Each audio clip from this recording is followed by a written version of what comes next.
Peace and love, family. How's everyone doing tonight? Thank you for joining us on another edition of the RAM Book Club, Resurgence of the African Mind, where we seek to liberate African minds by reading one unit of work at a time. Of course, you guys know we are reading The Blueprint for Black Power by Baba Amos and Wilson. Yes, we are happy to say that all of our copies that we had for the book club, we have sold them all. So we are proud of that. We made some money for Baba to send to his family as well. So that is a good thing. That's a wonderful thing. My name is Lady Lapoete Speaks, also Alima Njai. Alafia to everyone. You can go to my website, of course, to get the links, which is www.ladylapoetespeaks.com. Scroll on down to the Blueprint for Black Power tab, and then you go down to the appropriate chapter, and you click the link that is best for you. We're going to let Dr. Maat introduce herself. Sis, look, I was waiting for you to talk about your wonderful book that you produced. I didn't know how we was going to do it. I said, I don't know if sis want to, what we going to do? Pull it up to No, I want them to see what you're doing. Author, go ahead and talk to them, sis. Yes, Perceptions of a Misplaced African, Volume 1 is available at LilyLapoetespeaks.com and Lily's shop. Perceptions of a Misplaced African is a poetry novel. I say novel because it's in story form. You know, it's not everyday regular poetry. So I think that you will enjoy it. From the most gangster to the most lovesick puppy, you will all enjoy it. Trust and believe that. If you don't have your Panther wear, get your Panther wear, family. Panther wear. You got yours. We have same color, sis. I heard that they made them in pink.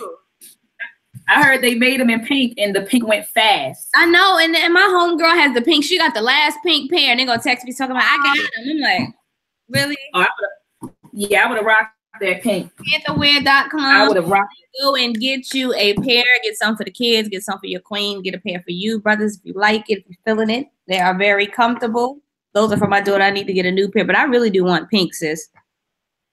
Mail track? Oh, yeah. Y'all got mail track? Do you have your mail track, family? Do you have your mail track? Is the question. Do you have your mail track? Sis, you got the digital downloads on deck, right? Absolutely. They can go to edanimateproductions.com to get the digital download. So if you didn't catch the URL, just simply go to Google and type in mail track, and links to our website will populate. But yes, we got the digital format, because I know folks are like, the DVDs are played, but look, some of us still have DVDs. I know I still have a DVD.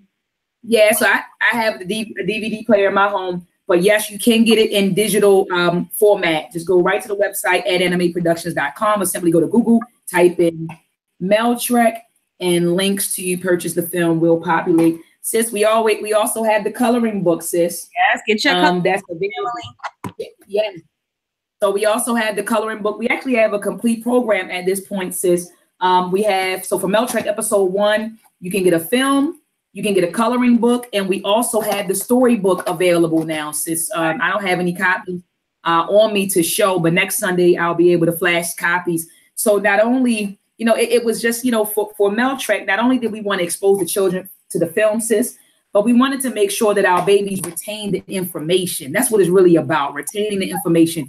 And so we created the coloring book and the storybook in order to reiterate the information that is disseminated in the film. And sis, and we also, in the storybook, we go into more details. We provide more details than we were able to in the film. So for example, in the film, we say Zosar built this famous step pyramid, but he commissioned the building of the famous step pyramid. It was actually Imhotep who designed the step pyramid. And in the storybook, we talk about Imhotep. In the storybook, we talk about Akhenaten. We give more details about him, more details about, some of the Kemetic kings and queens and some of the West African kings and queens. So definitely get your mail. I want to shout out Brother Ankh really fast. Abjuware. Abjuware, my sneakers. Family is downstairs, but we got some on deck. Get your Abjuware, family. Oh, yeah. Mine just came in the mail on Friday. It's comfortable too. I need to get a pair. I don't know if they got my size, but I need a pair. Oh yeah, no doubt. They're comfortable too, sis. I wore them yesterday and I wore them today. So, I was proudly rocking my red, black, and green shoes. So definitely get the Abjuware.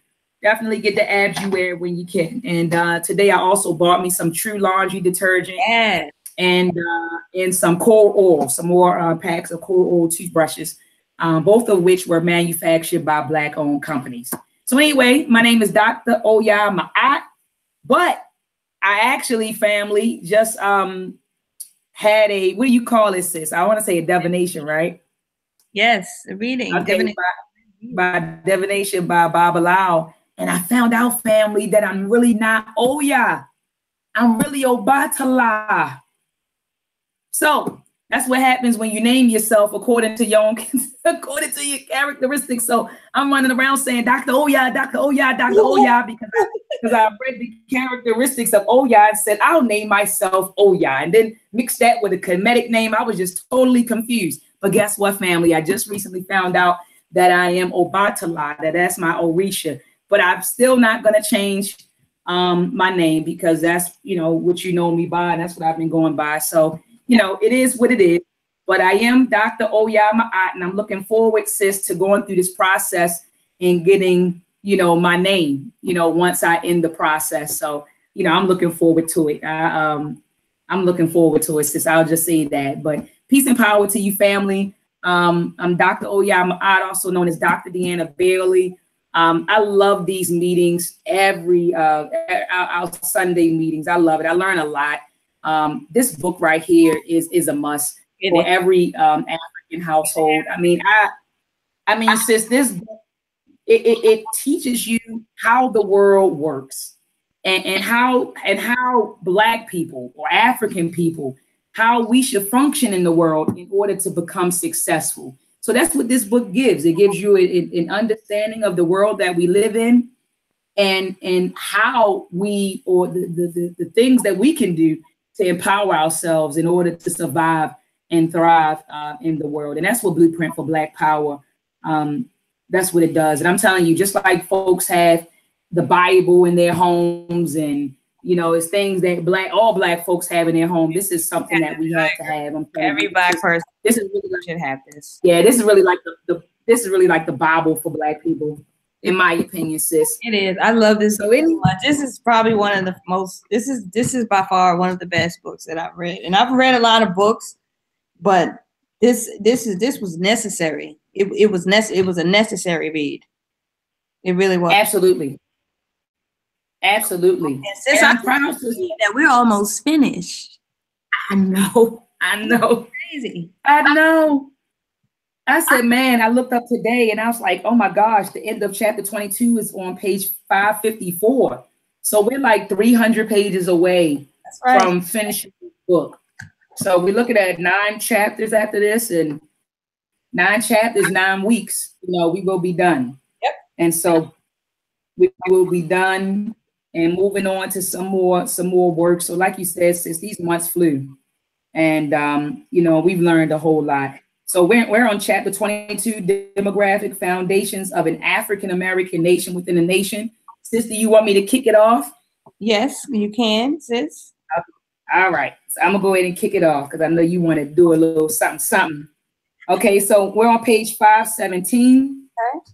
The importance of a sense of nation. So throughout Blueprint for Black Power, Dr. Amos Wilson constantly talks about the Black race, or the African race, thinking of itself as a nation within a nation. You can go back into the archives to check out the discussion from last week. He dedicated an entire chapter entitled Nation Within a Nation. And we talked about that last week. And basically, Dr. Amos Wilson was saying that once we recognize that we are a nation within a nation and organize ourselves as such, that is when we will become empowered. In fact, he says this at the end of the paragraph. Let me see. I'm trying to think. What was the ending? What was the ending of it? I'm trying to look at it. He said, it's our sincere hope that anti-Black racism will not blind a significant portion of the African and white American population to the overall beneficiary effects which may flow from the broad expansion of African American economic and political power. if white America vigorously and mistakenly opposes the economic and political, so that's not what I'm looking for. All right. But anyway, so he talks about, you know, us looking at ourselves as a nation within a nation, but normally he ends like the chapters with something explosive, and he did, but it's just not what I was looking for. But anyway, this week we'll be discussing the demographic foundations of an African American nation within a nation. So it says we're gonna begin as such: the importance of a sense of nation. He says, under ordinary circumstances, it is easy to think of the United States of America as a united, i.e., a unitary, monolithic nation, and economically speaking, to think of it as a capitalistic system, as one huge market. Yet a little more analytical thinking will make it immediately apparent that the United States consists of a number of geographical and socio-economic regions.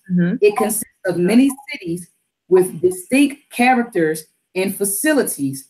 Many of these cities are business centers, manufacturing, transportation, financial, administrative centers, together forming a mosaic network of trading, transactional, and power centers. The regions in which these centers are located also differ in terms of the products and services they predominantly export as well as import. For example, some regions primarily produce certain kinds of agricultural products. Others manufacture certain types of products. Others provide certain financial and business services, transportation services, overseas trade, and so on. Sis, when I thought about this, my mind instantly went over to California, over there where Google and like all of the tech companies are located, like right there in I forgot which part of California that is, but all of the tech companies are over there. Facebook, everyone, Google, YouTube, everyone, right out in California. And I forgot what that little area is called. Maybe someone can throw that in the chat room to remind me. But I thought about that, and he's 100% right. If you really look at the United States of America, it's kind of like you look at these different regions, and every region has different things that they export, you know, everything, different things that they export. So it says it is the interaction of these different regions and cities under the guise of the concept of nationhood, of a centralized government, of a sense of cultural linguistic commonality, a unified economic marketing system, which permits the United States to function as a nation and to define, develop, and express itself as a national and international power.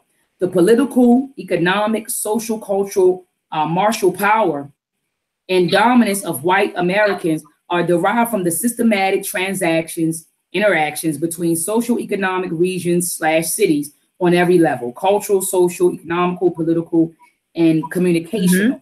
He says that these white American trading, transactional power, political centers, regions are interconnected by an infrastructural maze of railroads, rivers, bridges, rails, airline routes, all types of ground transportation systems, intricate multi-level overlapping redundant mail, package, and electronic communication networks, which facilitate the flow of enormous amounts of information, data, goods, and services, and which permit a full variety of transactions to take place rapidly. These networks form the nervous system of the nation. This unified infrastructure is the basis for the transfer of goods and services.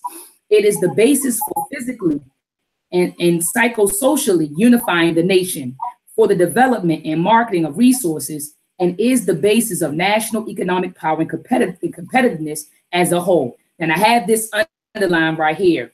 He says, however, the sense of nation is central. This sense of nation is not founded in the terrain nor the infrastructure of other networks or systems. It is only founded in the minds of the members of a self-identified populace. It is from this sense of belonging to a social group, of belonging to a social and immaterial entity, which transcends their individual egos, that a national people embarks on the development of a physical infrastructure reflecting their social relationships in spite of their demographic distribution according to regions, cities, villages, settlements, and the like. So Sister Alima, he's basically saying that a nation really exists in the minds of the people prior to its physical existence. It's a mindset. That's why a nation is able to sustain itself. And that's why it kind of goes without saying, you know, quote, that you don't have to tell the people what needs to be done. It's a mindset because they've been raised and groomed and brought up in a certain type of way. And that's, I think that's what makes it harder for us now that we're conscious and we see, you know, the conscious level of a lot of us that needs to be raised. And that's why we get frustrated. But we have to understand that we didn't grow up with that mindset. So it's hard to alter an adult's mindset, you know what I mean? And to get them to see why it's necessary. Absolutely. Absolutely. But I thought that was very powerful, sis. Yeah. You know, just to, you know, I had to bring that out, man, that it, you know, the nation begins in the mind. It does. And like this is, we get frustrated with folks, like you said, they weren't raised. I mean, hell, I wasn't raised. You know what I mean? Mm-hmm. With a nationhood mentality. Not at all. Not at all. But I don't have anything left on this page, sis. Do you have anything else, like at the bottom paragraph, that you have anything outlined or anything that you wanted to mention at the bottom? I did. Paragraph. The highways and byways of America provide a distribution communication network for a potential Black commercial and market system. It also contains the potential to form a power grid for the marked increase and projection of Black power. However, this infrastructure will essentially remain in its relative barren state as long as the sense of nationhood is absent in the collective African mind. Piggybacking off what you said, with the sense of nation, infrastructure America would become the nervous system of a massive African American national and Pan-African international social, political, and economic system. And this is why they, you know, all of our elders have always talked about the mind and how it's so important for them to captivate our minds, because once they have the mind, the body is going to follow. So just imagine if we all did have a Pan-African mindset, they wouldn't know what the hell to do. Like, they'd be so nervous, they'd be ready to give us reparations, they'd be scared, because at that point, we'd be thinking as a unit and actually thinking of how we can progress. And we haven't thought like that as a people since the 60s. Right. So they don't want that. And I thought that was powerful. And I wanted to read that to you because it just piggybacked off what you just said. Absolutely. Mm-hmm. Absolutely. And like you said, if we did that, they wouldn't know what to do. They wouldn't. They wouldn't know. They would. Yeah, they wouldn't know. So they got to keep us divided and they have to keep us distracted. That's right. All right. So moving on to page 519, he talks about Black folks and how we are, he says that we are, you know, we are hyper segregated, right? He says, I'm on the second paragraph, where it says, though widely spread across the United States and yet concentrated in many of its most productive areas, it says the hyper-segregated, almost homogenized nature of Black population densities could be turned into an advantage if they are first turned into major wholesale and retail marketing sites. He says this can happen in sizable Black urban and suburban and rural communities would, one, capture control over their internal wholesale and retail outlets and capture the highest percentage of the Black consumer dollar. It says, however, this would be the first step. The second step would involve the penetration of downtown and shopping mall retail centers by Black-owned businesses. All right. He says that the third step would be franchise units of national and multinational corporations serving predominantly African-American locally should come under the African-American ownership, management, and or influence, where they can be influenced to stock on their shelves items manufactured or wholesale by African-American owned firms, serviced by African-American professional service companies. All right. It says that I had literally the same thing you just read. That's what I had, because that was deep. Yeah, that was deep. That was deep. So he's saying that these different regions where we you know, because Black folks are spread out.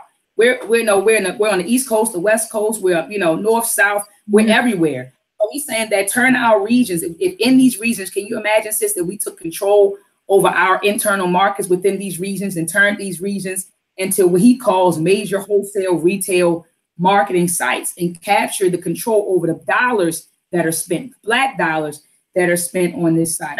And you know, that spoke volumes, sis. I'm sorry to cut your wisdom, queen. It spoke volumes because That's what we spend most of our money on. Retail. Absolutely. Saying that if you're going to spend your money anyway on the retail and on the clothes and on the shoes and on the jewelry, then you need to dominate who the hell you're spending it for and keep the money in the community. Absolutely. Absolutely, sis. But we gotta couldn't agree with one another. Like that's the biggest issue, Queen. We won't patronize one another. We will not do it. We will not do it. We'll see a video that's talking about Egypt that's in Walmart and that costs $6, and we'll go ahead and buy that instead of going on the mail track, even though we've seen the preview several times and purchasing the DVD. Like that's what we do. Like it's more about convenience. And I'm guilty of this too sometimes, you know what I'm saying? But it's more about convenience, but we have to be more disciplined. We all do. We have to be more disciplined and really be like, you know what, bottom line is I'm going to spend with my community. And you know what, sis, that's the key word, more discipline, because I ordered True Laundry detergent earlier today. Like I ran out, you know, when I was washing clothes. And like you said, it could have been, I could have just went to Walgreens or Rite Aid and, you know, and ran and got some more laundry detergent out of convenience, right? I could have did that, but I said, you know what, I'm going to go and put my order in and I'll just wait. You know, I'll wait a few days and, you know, I'll put a rush on it so I can hurry up and get it. But like you said, sis, it's the convenience. You know, it's the convenience. That's being able to walk into a store, a downtown locker room or a shoe city and just grab some tennis shoes instead of getting online and going to Abs You Wear or going to pantherwear.com. That's right. That's right. Like you said, it's the convenience system. So Baba says, look, you know, take control of your internal markets. And then he's saying, once you do this, penetrate the downtown and shopping mall retail centers, right? Establish back on businesses down there, because that's where you get a lot of traffic. You get a lot of visitors, you know, a lot of traffic downtown. And then he says, open up franchise units. That's right. That's right. Where we control the, it talks about stock. Or no, it didn't talk about stock. Did it talk about stock, sis? No, but he was saying open up franchise unit. All right. So then at the bottom, he says the ownership and control of numerous wholesale and retail outlets across the country by African and lay the basis for a distribution and marketing system for the selling of products produced by Black-owned manufacturing units located both within and outside of the United States. I had this underlined. The presence of manufacturing, wholesale, retail, and service outlets across the country and the world, especially the African diaspora, will provide a platform for the formation and growth of a markedly significant African-American, Pan-African financial service industry. All right. The equity ownership in large American and multinational corporations on the part of the Black community could happen as well. You want to go into the power of the Black consumer? Power of the Black consumer. I didn't have a lot highlighted in this particular section only because it was based off of, you know, statistics that are outdated. But the highlight I did have here is just the first section where he says, it is often said that the African-American community represents an earned customer income of more than 250 to 300 billion. This community of between some 30 to 40 million persons is larger than many nations and richer as well. If considered a nation, it would be one of the richest in terms of earned income. It represents a very large consumer market, coveted and sought after by many business and marketing firms. And I'm just thinking to myself that 30 to 40 million people, and that's how much we spend as consumers. It's just amazing to me. And it also speaks to the level of money that we actually do have. Absolutely, sis. Absolutely. And so, and I thought that was very powerful. Like they recognized, you know, the amount of the buying power that African-American people have. And in this section, he talks about how they advertise to us. You know, like once they realize our consumer income or our buying power, they began to study us, sis. In fact, down the bottom, he says that they started buying reports that were generated by, it says, the Yokovich Partners and Burrell Communications Group. They wanted to study our spending habits, sis, so they would know how to advertise to us. And so they, you know, they understand our power, but I guess we don't, you know, collectively we don't. Exactly. But yeah, I didn't have much of this section either. So do you want to move on to the demographic distribution of African Americans? Yes. All right. So you have something on highlighted, Queen, because I didn't have nothing on 521. I just started off at the charts. I didn't highlight nothing here. No, we can go ahead. Yeah, we can go to the charts. Okay, so African Americans in metropolitan populations 1990. So this chart here, family, is showing thank you, sis. This chart is showing the percentages of Blacks in certain cities. And if we look at this chart, we know that even now, you know, those percentages, I'm sure, are larger.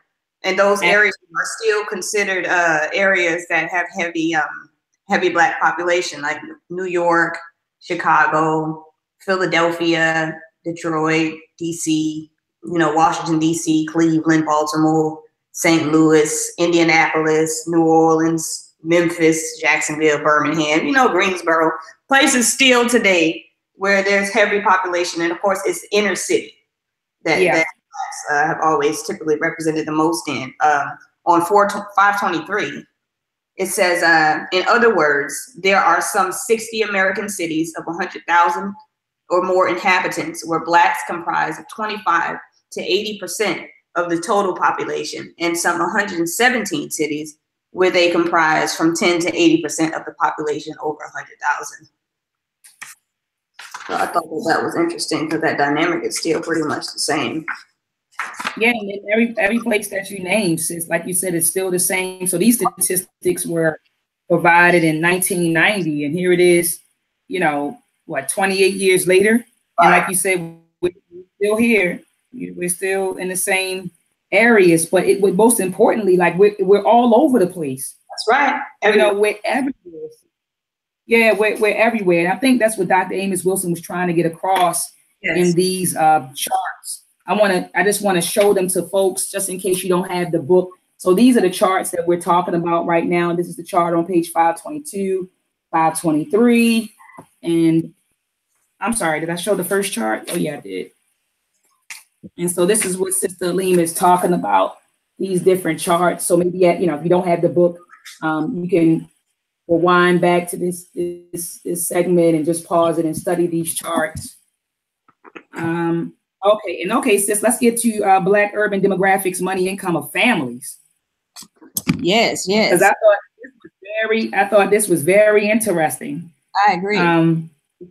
Yeah, because it talks about the income of families from 1970 to 1990. Mm-hmm. And so we can see from this chart that the number of families increased from 1970 to 1990. However, the median income, it didn't increase by much between 1970 and 1990. It only increased by about $300, the median income. Yes, a few $100s. A few $100. And then remember a few weeks ago, we read an ad. I think it was Brother Tawola Johnson. Brother Tawola brought out, you know, it was like an article. He mentioned an article. We read an article that said that since 2000, our median income has regressed by $4,000. I mean, I'm going to try to look for that article. But sis, talk to them about this chart while I look for that article really fast. So it is showing us, it says race and Hispanic origin of householder and year. So they're showing us the Black percentages. In 1970, they're showing us the number of families. So like sis said, the number of families in 1970 families, 4,928. We get to 1990, the number of families is 7,471. However, like sis says, the median income does not increase. The percentage distribution of families by income level under 10,000 and between 15,000 to 24,000 is the majority of the percentages. And then, you know, you have a very small percentage that make at least 50,000 and above. The majority is like 35 and below. I guess that wasn't too bad maybe for that time period, possibly. No, I'm getting ready to find it right now. It's just so folks, I won't read the article. I just want to, oh my goodness, where is it? I know Brother T talked about it. but I know that it talked about how the median income of African American people has regressed by 4,000. Oh, here it is, family. Here it is. I'm looking at it right now. The Washington Post. The Washington Post published an article entitled "African Americans are the only racial group in the U.S. still making less than they did in 2000." All right, so I can put this in the link. Yep. So they said they show a chart. I'm actually looking. I just clicked the link, and I can put the link in the description box of the video. So they do show a chart, and let me share my screen, sis, so you can see what I'm looking at. All right, sis, do you see my screen? Yes. Okay, so this was the article that Brother Tolola was talking about. African Americans are the only racial group in the U.S. still making less than they did in 2000. So in this article, they present a chart. It says African Americans are worse off now than they were in 2000. So here's the median income gain or loss since 2000. So you see that Asian Americans, their median income has increased by $3,600, well, almost $3,700 since 2000. Whites, $1,400. Hispanics, $1,400. African Americans, I stand corrected, family. I said 4,000, but it's 1,800. So we actually regressed this by 1,800 from 2000 to 2018. So I thought about that, sis, when I was looking at this chart, and I said, okay, from 1970 to 1990, you had the number of families increasing, but the median income didn't budge by much. No. I mean, you know, the average number of families went up nearly 3,000, but the median income only went up $300. That's right. And then, you know, just to read that article, which was published last year, they said our median income actually regressed since 2000. So I thought that was very interesting, sis. I agree. 527, the middle paragraph with the one under yes. it, where it starts at demographic. Yes. Demographic analysis illustrates the fact that as a percentage of the population, Blacks are the largest minority except in the West. As can be inferred by the data, by far the largest bulk of the Black population is concentrated along the northeastern and southwestern seaboards inward. Blacks in the West are also concentrated along the coastline inward of Southern California. It is interesting as well as instructive to compare the geographical population concentration of Blacks with those of Hispanics and Asian Pacific Islanders. As perhaps would be expected, Hispanics, predominantly Mexican, are mainly concentrated in the Western California and Southwestern New Mexico, Texas, Arizona, Colorado, United States. Other relatively high concentrations of Hispanics, predominantly Puerto Ricans, Dominicans, Central and South Americans, are located in the Northeast and Florida, predominantly Cuban. Asian Americans are mainly concentrated on the Pacific West and the Northeast Atlantic coast, predominantly Chinese and Korean. And all of that is true. That is where we live for the most part. We are spread out, but we're still in clusters, the different places that we live. And the interesting thing is, seems like the Asians, as well as the Spanish people, I mean, we know that typically we don't live too far from them. No. Community-wise, because, I mean, they have businesses in our community, so they don't live too far from the businesses. Sis, I'm up here. I just got a message from Sister Camille. She said that they can't get in the panel. So I'm up here. I'm just going to ask them to join. I'm about to say I can double check the link, but I'm using the link. Says right, I know. I just gotta says Dr. Maat, everyone is on the panel, chapter 22 room. You are on the wrong link. Wrong link. No, they're on the wrong link. Yeah, I'm not sure what.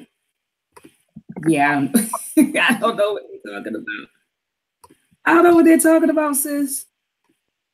They said we're on the wrong link.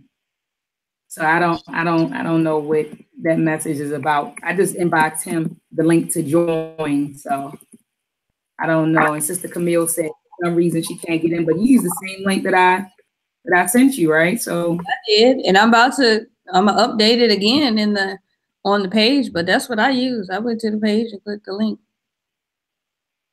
All right, sis. So basically, like you said, this is where we're located, and I think that Baba Amos Wilson is letting us know that we are like more widely distributed than any other minority in the U.S. Right. Like we're everywhere. There's brother Travis right there. Everybody in the other room, Dr. Maat. What happened? Everybody in chapter 22. The whole community, the whole family is in the link for chapter 22 at the website. That's where everybody at, waiting on you.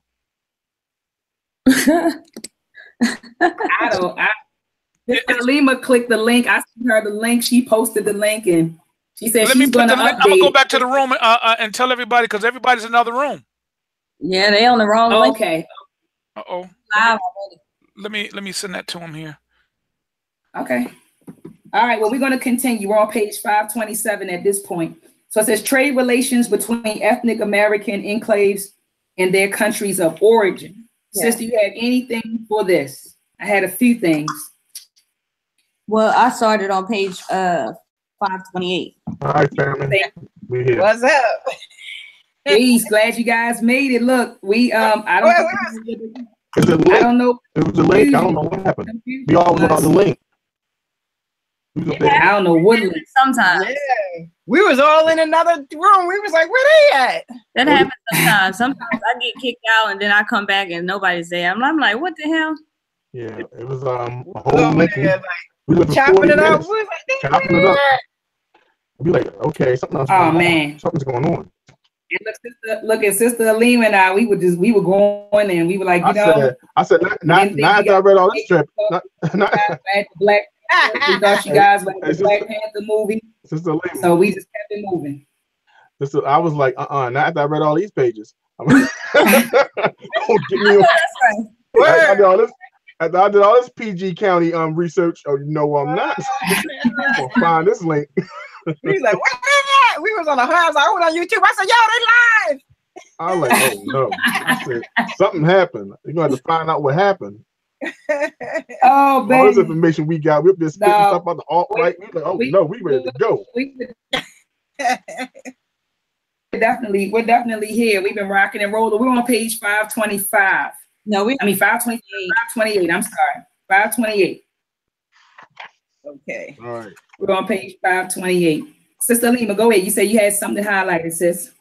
Just give the family time to get there. Let me know when y'all got it. Here they come. Peace and love. We're on page 528. 528. Okay.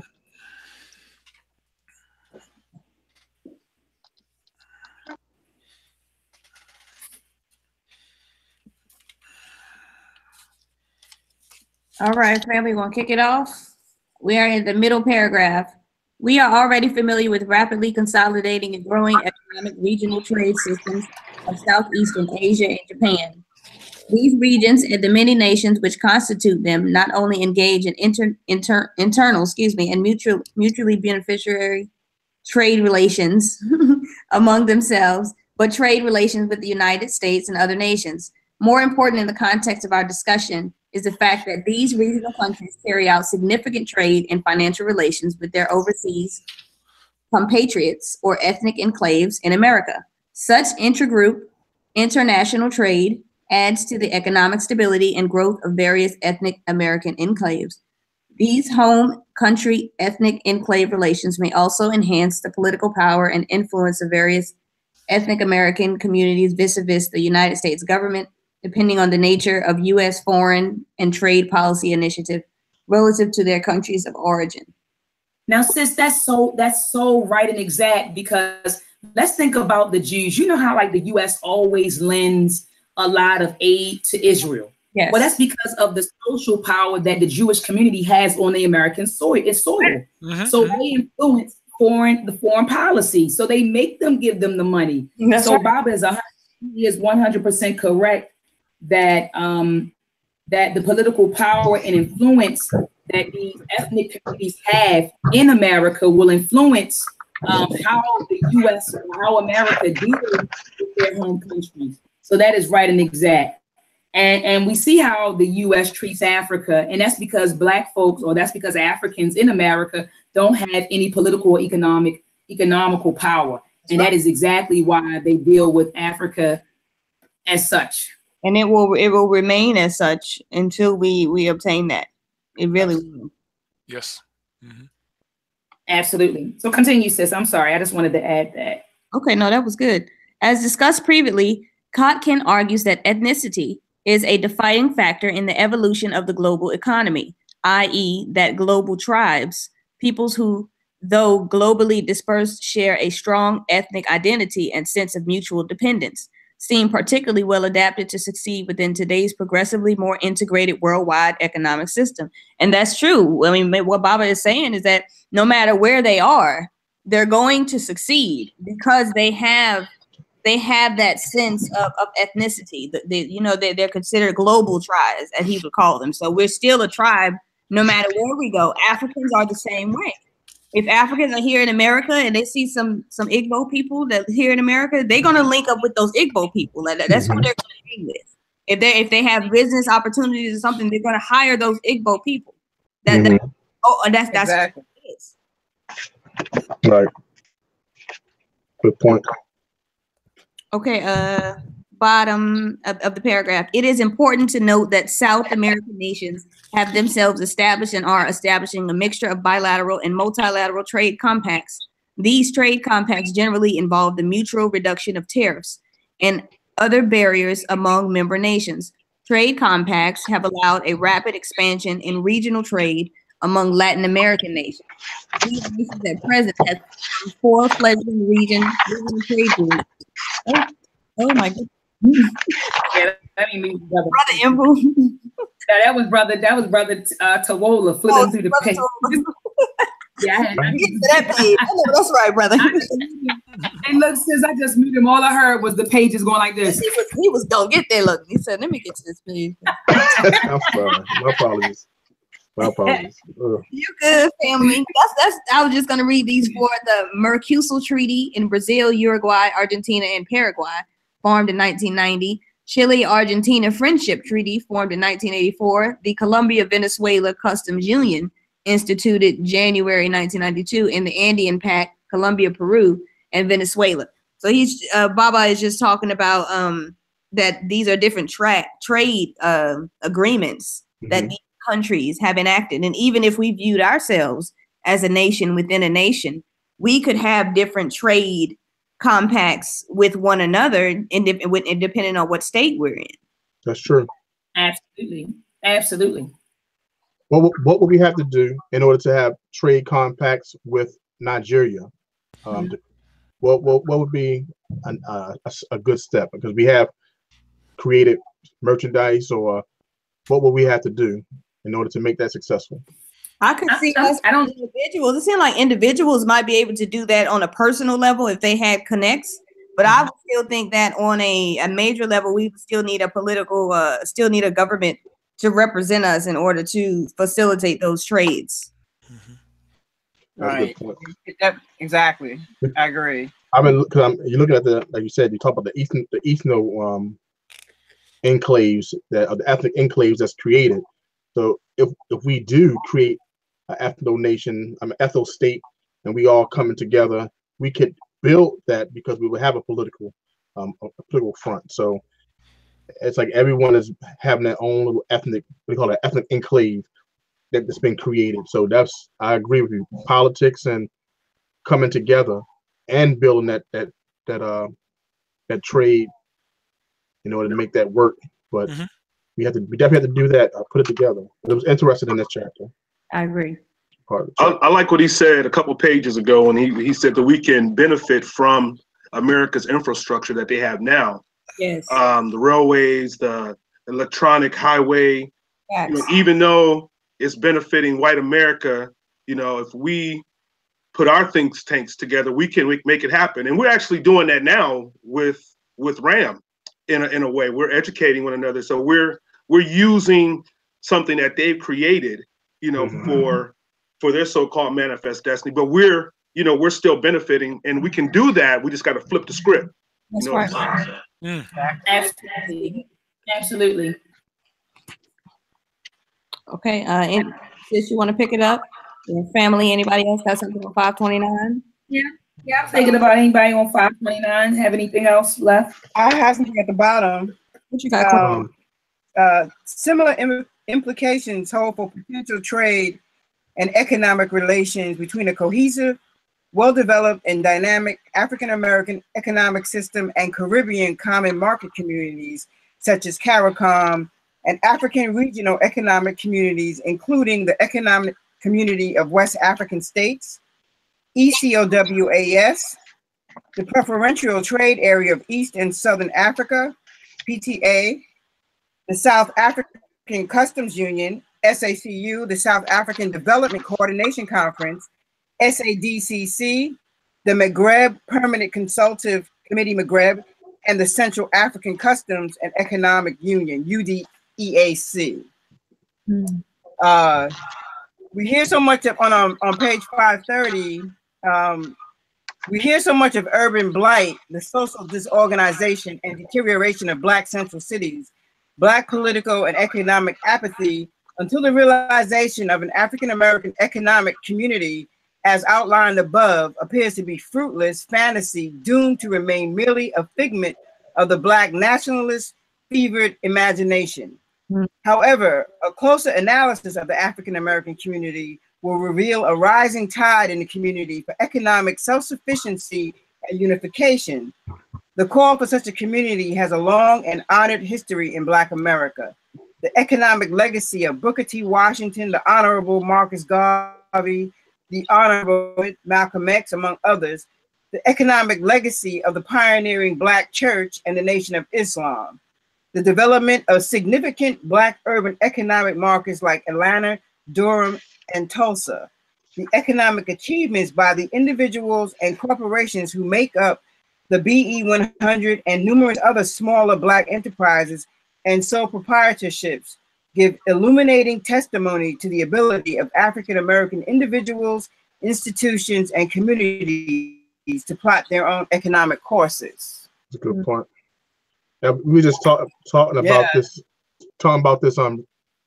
couple minutes ago, and Dr. Maat, I sent you something. I think yesterday night or probably this morning, and it was talking about, like, on page 530, the economic potential of united Black America. And what I had underlined on 530 was the African American community could come to wield formidable economic and political influence at home and abroad. However, the realization of such national economic community fundamentally requires the organization and economic revitalization of Black urban communities across the U.S. And there's the rub. And what I sent out and what we was talking about on the other RAM cast before we joined, it was funny. They was talking about the ethno-state of the alt-right and what they wish to form. They wish to form a political unit that is populated and ran by the interests of the ethnic group. And the same thing that Barbara Wilson discussed here on page 530, we have to do the same thing. And he showed examples in Atlanta, Durham, and Tulsa. So we had an ethno-state as well, just like the talking points of the alt-right talk about their ethno-state and creating a political place that they can grow and prosper away from others. So I just thought that was brilliant how Barbara Wilson tied that in, and that's why I wanted to share the information, because one way to understand their argument is understanding their talking points and realizing that we have to do the same thing, because they understand in order to us to survive and to move forward, we have to have our own, and we have to create our own ethno-state, and we have to create our own trade compact. So these are things that Barbara Wilson is definitely implementing in this great book. Absolutely. Amazing how that the Thule Society that Hitler was a part of, the alt-right, that happened in Germany. This conservative organization concerned about Germans' interests, how the Thule Society became Nazis. it's the same type of rhetoric. Same thing, yes. That they use, the alt-right use today, that they used in Nazi Germany. Yeah, most definitely. But the talk of an ethno state is similar to what we're talking about right here. So they've taken talking points, they're just putting it in a way with their rhetoric. But like I said, this is what Tulsa was. Tulsa was our own economic refuge. It was our own political refuge. Absolutely. It was our way for economics. So it's the same thought pattern, but now we have to examine that difference, and that's what we was explaining before. That's why I'm glad Barbara Wilson put it in this page, because to make us understand that we have to build a political unit that we all could agree on, so we can move forward with our economic inclusion. Absolutely. I agree totally. Absolutely. So then he goes on to talk about the LA story at the bottom. I'm at the bottom of page 530, and he's going into the riots that happened in South Central Los Angeles when Rodney King was beat up by the police down there, and people started rioting, and a lot of businesses, which were really Korean businesses, because that entire region was dominated by Korean business, by the Korean folks. And Barbara Wilson on page 531 is saying that, look, when these riots took place and a lot of these businesses were destroyed, it kind of elucidated the number of Korean owned businesses in that particular area. So he goes on to say that, it says, even before last year's spasm of violence, South Central Los Angeles was close to an economic wasteland with few stores, banks, and well-paying jobs for its predominantly Black and Hispanic residents. Per capita income was at $7,600 for the core of South Central in 1990, was 52% lower than for Los Angeles County as a whole. There was one supermarket for every 40,646 residents in South Central's core, against one for every 23,224 residents in the county. While most of California boomed, South Central suffered from a flight of well-paid manufacturing jobs, an exodus of middle-class Blacks, and a reluctance among large businesses to operate there. So anyway, he goes on to talk about the riot that took place after Rodney King was beat. It says the looting, arson, and violence, which destroyed thousands of businesses and caused as much as $1 billion in damage, exposed the fragile nature of the local economy. The unemployment rate in the core of South Central area in 1990 was 7.1%, as against 5.8% for all of the Los Angeles County. Among Black teenagers, the rate of South Central was 43.8%, and among Black aged 25 to 54, the rate was 9.1%. Many economists think the census data substantially understates the unemployment rate in South Central. So maybe I got confused, y'all, about the riots. I don't know if I'm thinking of the Watts riots. You're right. It was the Watts riots, Brother T? Yes. Okay, I got it confused. Yeah, I got it confused. And just to add, if I could, remember on page 318, Barbara Wilson had a chart 14-1, and that's when he showed that there was 2,240 Korean shops that was damaged. X. Right? Gotcha. And T, that was Watts riots or Rodney King? That was the Rodney King. Rodney King. I was correct. It was Rodney King. Rodney King. My apologies. So it was 2,000. Okay, so it was Rodney King. So here you go, family. Yes. If you can freeze it and look at it if you don't have the. Pull it up a little bit more, sister. Pull it up. Pull it up a little bit more so we can see. Slide it back. Yes, slide it back a little bit. There you go. Yeah, right there. So you see in this chart, it has 2,240 Korean shops damaged. It was proposed that there could have been over 10,000 business in that area, just based off the data that was given. But that was on like page 318, chart 14.1, and that goes until like 532, Queen.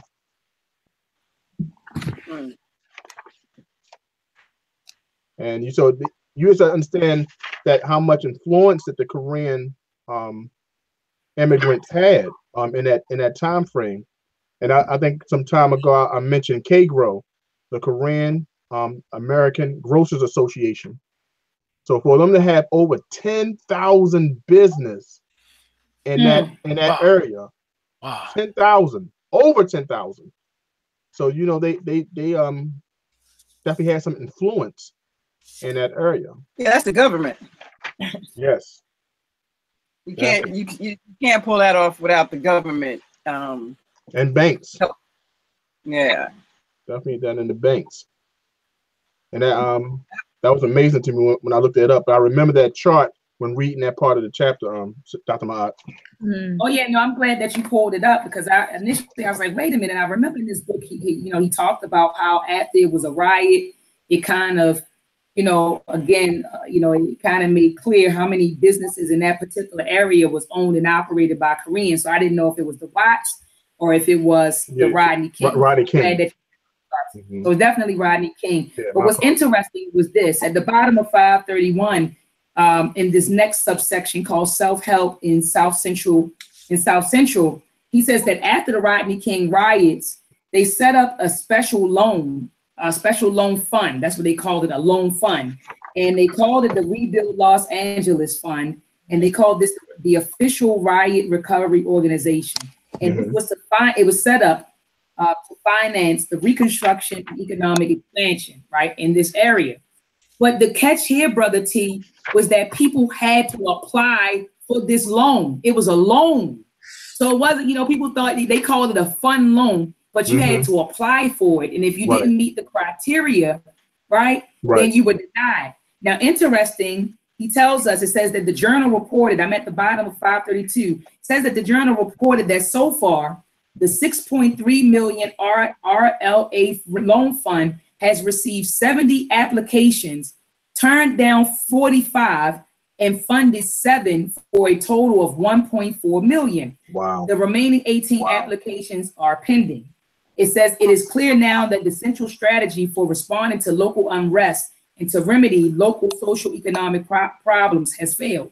This generally is the case with top-down solutions and other approaches to problems prevalent in the Black American community, right?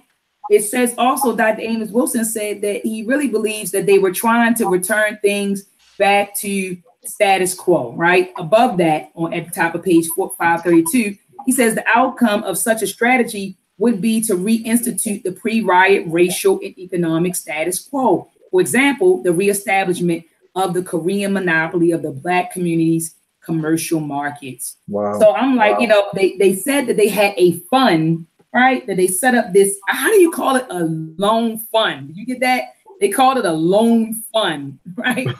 So it was a loan fund that was set up to finance the reconstruction or the rebuilding of South Central after the riots, but you had to apply. And as you can see, they turned down 45, more than half of the applications. So they were very selective about the people that they gave the money to. So I wonder, it says that 18 applications were pending. So I'm wondering, Brother T or panel, if we could even retrieve that information, like who actually got access to this fund. That'd be interesting. Was it the Koreans who got the money? And it says who got the money? And it says early on, it says you had to be a member of the Federal Home Loan Bank to receive the 1.5 below prime. So you had to be a member of that bank and probably been approved to receive that benefit of that 1.5% below prime loan. So you benefit there. So that's another way to exclude people, because you know how banks are when it comes down to business.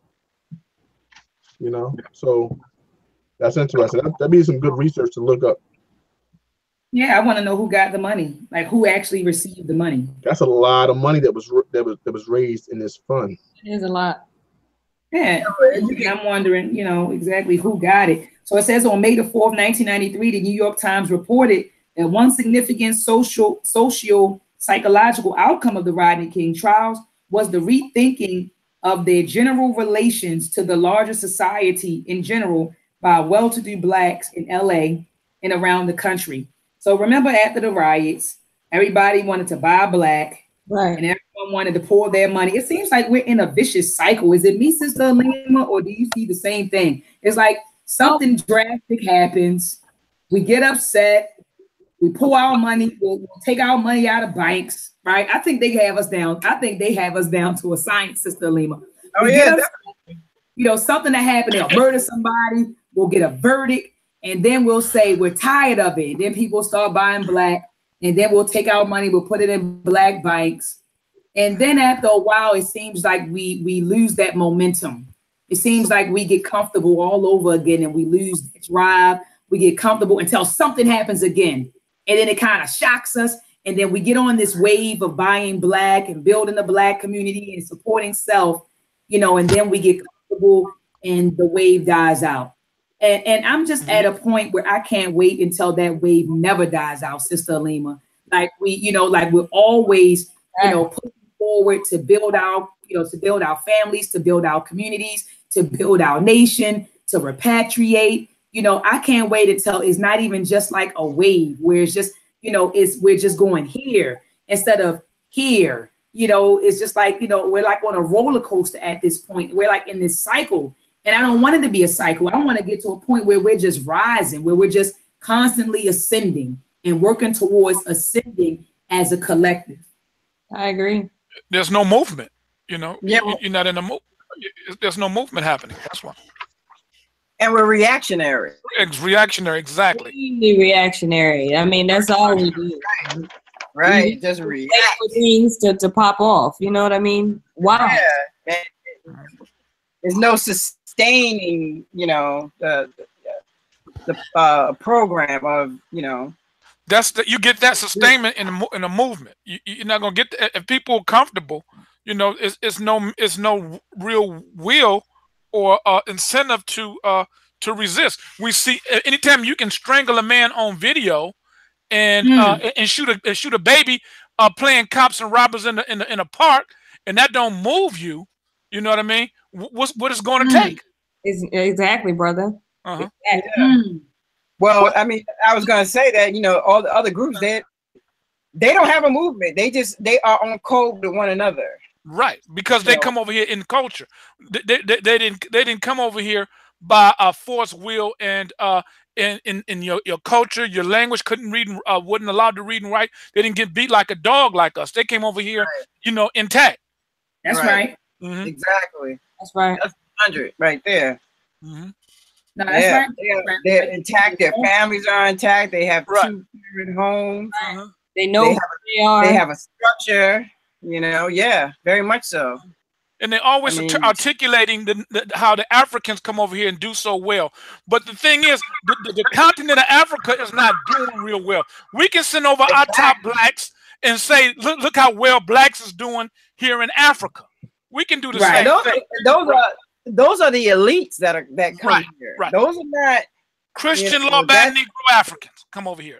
Exactly. That's exactly. Mm-hmm. Exactly. And they send for them. They send for the doctors and things like that. That's not, That's who they approved to get visas. That's who they approved to get visas. That's right. You better believe they're checking out to see who you are. They don't just let anybody over here. Warriors on the exactly. That's right. That's right. And and those people and they're also able to thrive off of the things that we created. That's right. That's right. Those are the infrastructure and the laws that we created for one another. And because we look alike, they can come in and get a part of it. Mm-hmm. So I mean, those things have to be addressed as well. That's right. Because I used to hate on the Africans all the time until the elder corrected me on that. Like he said, you're not gonna get the warriors that you're talking about over here. Like the sister said, they don't get visas. The ones that's going to be law-abiding and obedient is typically the ones that get visas over here. Because I used to say how they weren't, I used to hate on them, but like he said, is the kind of Africans I'm talking about, they don't get no visa. They're not going to let them over here. Right. Yeah. It's not hating on them. It's just noticing, there's a pattern and a trend to, things. If you're willing to go along with the program, then they'll give you a job. But that's detrimental to us. That's like James Small was saying. They don't come over here to the ones that we see. They don't come over here to unite with the larger black community. They come over here in self-gain. You know what I mean? Right. And come, a lot of times tribalistic in their own cliques. But they don't come over here for struggle. You know. Yeah, don't use the stuff that we Right. build your own stuff. Why you love? You should have fought over there. That's Everybody want to leave where they come from and jump on our stuff. Don't hey, fight where you came from and get it popping. That's right. Because white people don't have a problem finding gold and uranium and oil over there. Oh, I ain't fooling with Sister Camille. Sister Camille said, well, if that's the case. That's right. Sister Camille said, if that's the case. Oh, man, sis, I'm not fooling with you. Sister Mo said, well, go find, won't you still come over here and use us? That's right. Oh, man. Oh, man, sis. But scared to fight over there. Yo, we over here in the trenches. No doubt. But so at the bottom of we're at the bottom of page 533. He's talking. Baba goes into he recaps or rehashes some concepts that he discussed in a prior chapter, chapter 14, where he talked about ethnic resources and class resources. So he gives us the definitions again, and I do want to read them for those of us who haven't. I mean, we haven't been, there's 8 chapters prior to this chapter. So I do want to read this so we can refamiliarize ourselves with these terms, because he's saying that we need both ethnic resources and class resources to empower us economically, to be economically empowered. So he says that he quotes from Light and Bonici's. I don't know if I'm pronouncing their names right. I'm always famous for messing up someone's name. But Light and Bonici's 1988 concept of ethnic resources and class resources. They contend that the combination and coordination of these resources are primarily responsible for supporting the entrepreneurship of various immigrant groups and for providing resources which support the competitive position of individual firms owned by Light and Bonici intimate that ethnic resources include values. So now we're talking about ethnic resources. It includes values, knowledge, skills, information, attitudes, leadership, solidarity, and orientation to sojourning in institutions. These resources not only include the willingness to work long hours to save a large percentage of income, work for relatively modest reward, generously reciprocate business skills and information, hire exclusively from within the family and ethnic group, engage in maintaining ethnic control of markets and occupations, but also involve the utilization of ethnic-based financial and credit resources and associations for advancing the group's economic, social, and political interests. We call that class resources, all right, defined by Light and Bonici, as including credit ratings, the ownership of private property, and the means of class production or distribution, personal wealth, human capital. So we're talking about educational credentials, occupational skills, social skills, connections on the material side and on the cultural side, bourgeois values, attitudes, knowledge, and skills transmitted intergenerationally in the course of primary socialization. Class resources are relatively class specific rather than common to the entire group, regardless of class level. Light and Bernice credit the combination of ethnic and class resources with the phenomenal entrepreneurs of Koreans across the country. So then he gives a great example of class and ethnic resources in the Black urban communities at the bottom of page 534. And he's talking about, again, I believe this is South Central Los Angeles, where the Black community leaders urged the Black churches and the Black-owned businesses. I think it's just the Black churches, right? I think Black churches, it says, blah, blah, blah, blah, blah. Leaders have launched numerous programs to persuade Blacks to spend their money with Black-owned businesses. And so they got Black churches, celebrities, and consumers to pull their money out of traditional banks into small Black-owned banks, right? So he was saying that this is an example of class and ethnic resources, right? So it says that throughout the city, the businesses are posting signs in their windows that indicate that they're Black-owned, and many Black consumers seek them out. So he said they even published a directory of Black businesses for consumers and merchants and running networking seminars for professionals. So this is a great example, and I have this actually marked right there. this was a great example of how to utilize class and ethnic resources to benefit ourselves. So at the top of page 533, he says, of great importance to the advancement of African entrepreneurship and economic development.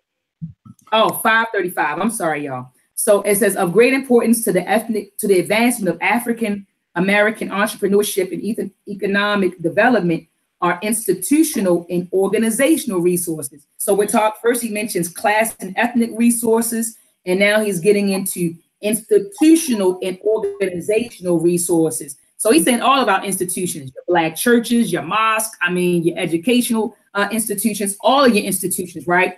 Then he says organizational resources. So all of your Black organizations. So it says of great importance to the advancement of African American entrepreneurship and economic development are institutional and organizational resources. Institutions such as the Black Church can provide a broad array of material and cultural resources for the advancement of the community's interests on all economic and social fronts. Religious institutions and secular organizations are the cultural repositories for large monetary and human capital resources in the Black American community. When I read this, Sister Alima, I thought about my home church. And I remember saying to my mom, and we were having a conversation, and I said, Mom, there's a huge church. If you guys go on Google and type in Morning Star Baptist Church of Christ, you'll see a huge church. And to the right of that church is a huge patch of land. And I remember saying to my mom, I said, why don't we have a school? Why isn't there a school on that land? Because in the church congregation, there are a lot of teachers and principals and assistant principals. And so here we go. Right now, we're talking about class resources. And so I said, we should have had a school years ago, right there beside the church, because we had more than enough educators who were a part of the church, but we don't have one. So again, it says that religious institutions and secular organizations are the cultural repository for monetary and human capital resources in the Black community. All right. So I thought about when I saw human capital resources and religious institution, I was thinking about all of those people in the church who belong to organizations, who have these different skills. We have nurses, we have educators, you have carpenters, plumbers, engineers. I'm thinking about all of these different class resources that you have in these religious institutions, but yet we don't have anything. You know what I mean? We didn't pull those resources together to build anything. So I thought about that. He says, as we will discuss in greater detail later, the appropriate and energetic mobilization of institutional resources and influence can generate revolutionary changes in the social economic, political economic status of the African American and the worldwide African community. Can you imagine if the pastors across the United States of America got together and led a Buy Black movement, what that would do for the Black community? If week after week in their sermons, they encourage their congregation. Brother T, I'm thinking about Jamal Bryant and his mega church here in Baltimore. I'm thinking about Pastor Thomas Scott. What is his name? Walter Scott Thomas. Walter Scott Thomas. Walter Scott Thomas, who owns, who's the pastor of New Psalmist Baptist Church. That's also a mega church in Baltimore with, I think, over 5,000 members. Can you imagine if he got on that pulpit and he encouraged his congregation to buy Black each week after week, and not only just encouraged them, but disseminated directories and published it in bulletins, Black-owned businesses to patronize, how they will boost the economy, right here in Baltimore, right in the Black community, so I totally understand what Baba is saying. That's what the Black church used to be, though. The Black church lost its original vision. Black churches are the reason that we even have Black colleges, right? Because of Black churches, you know what I mean? So they've totally gone far left. They're very commercialized now, and they're very European-ish. Yes. All they preach is pray to God. So that what's that? Prosperity teaching. Prosperity, or everything that you need is in the Bible, and whatever problems you have, just pray. And it's just. Do y'all know PFK Boom out there in Baltimore? Brother, you got an echo. PFK Boom. Yes. PFK Sister Camille. That brother getting ready to beat up Jamal Bryant. I saw that. I saw that. I saw that. He embarrassed him, man. He also attacked Reverend Al Sharpton when he came to Baltimore. Who did? Yeah. He was on some Dr. Khalid Muhammad stuff right there. Yeah. PK Boom. Hold on, what happened? I said PK Boom. When Al Sharpton came to Douglas Memorial Church, he approached him. Oh man. He approached him. He said, "Hey man, you're not doing nothing for us." He said, "You're not doing nothing for us." He said, "I ain't supposed to." He said, "You're supposed to do it." I mean, you know, Al Sharpton is a pimp among pimps. Right. That's right. Sister Camille, you may be familiar with Reverend Kevin Cosby. I mean, and they also preach that we are not African and that we are a new race. I've heard many pastors say that. Oh wow. Yeah, so that is the disconnect right there. They're not African. If I say one thing about church, I'm just glad at least I was part of the African American. African Methodist, right? Methodist, the AME, because AME, it was all about some culture. You're gonna learn, you're gonna know you African in the AME. Yeah. Richard Allen. African Methodist Episcopal Church. Zion, tell it, girl. Yes. Hey, That's one thing I get. You had to wear your dashikis on that Saturday when it came down to Black History Month and everything. Yes, you got to Black History bowls and everything represent for the church. Right. But you know, they got a pastor. His name is Reverend Kevin Cosby down, and Sister Camille, you may be familiar with him. I heard of him.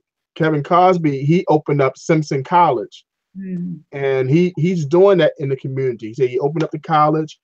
He's gotten the politicians on hand. He's giving Black citizens jobs and everything. So he's trying to get that spirit of what the old church used to do and revving up the economic situation of our community. If you look him up, Reverend Kevin Cosby, and he's Sister Camille, you may be familiar with the Angela Project.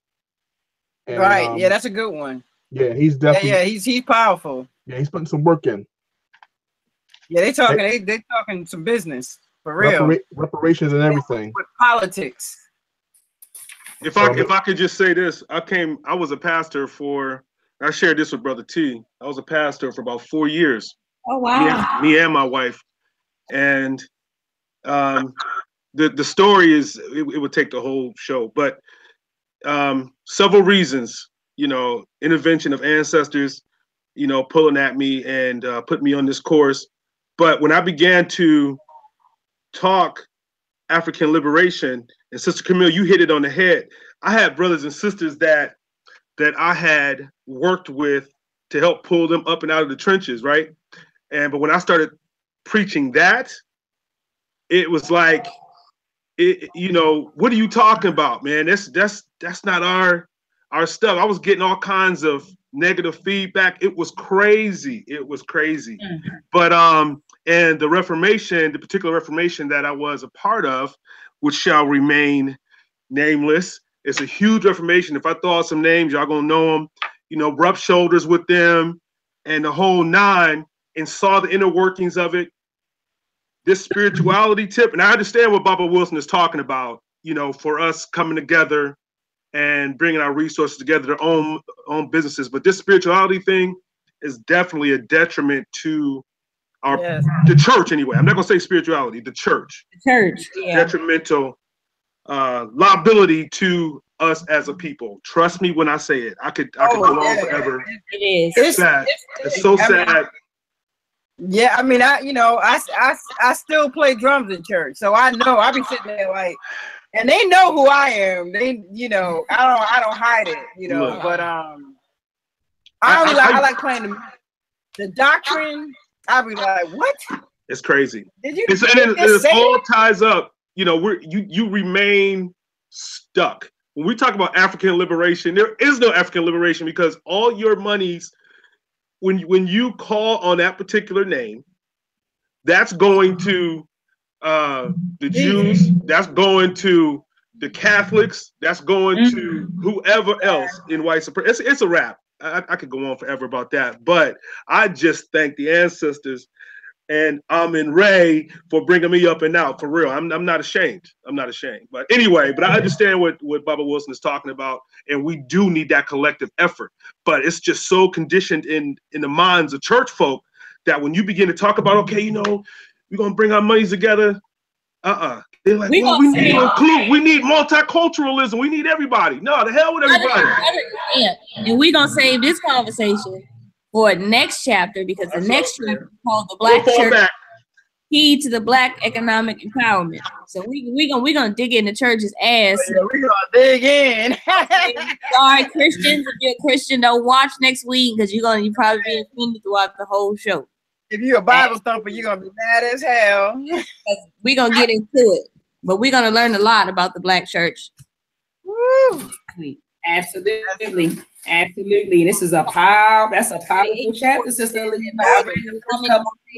That's spookism on fleck right there. Mm-hmm. Yeah, I read the first couple of pages and I was, you know, I said, whoo, Sister Lima, I went like this. I had to put it down.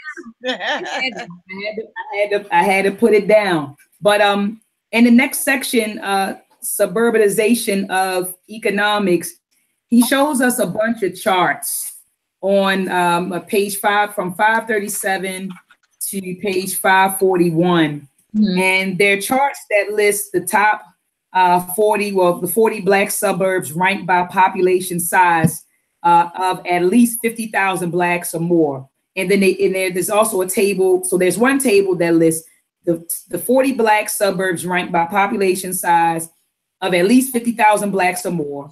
Another table lists the 40 fastest growing Black suburbs.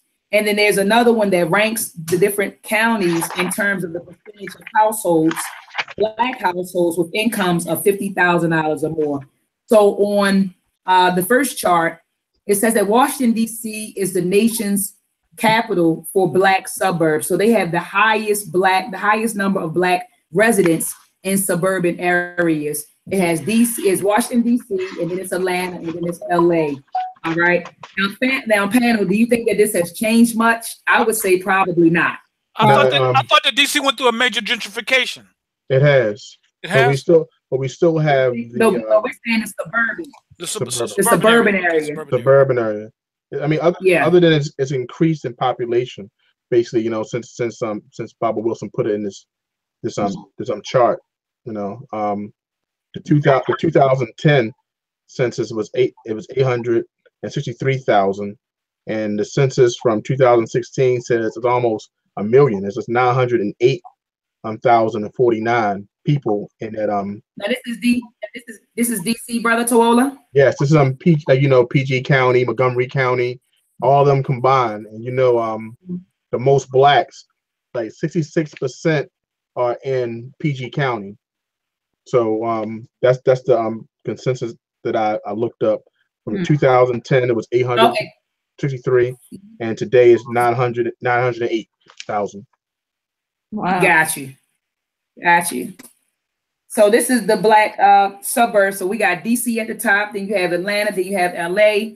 The next one says that it says Black concentration. So northern metros may contain more Black suburbanites, but southern metros are far more concentrated. So they said that we're concentrated, they're concentrated mainly in the South.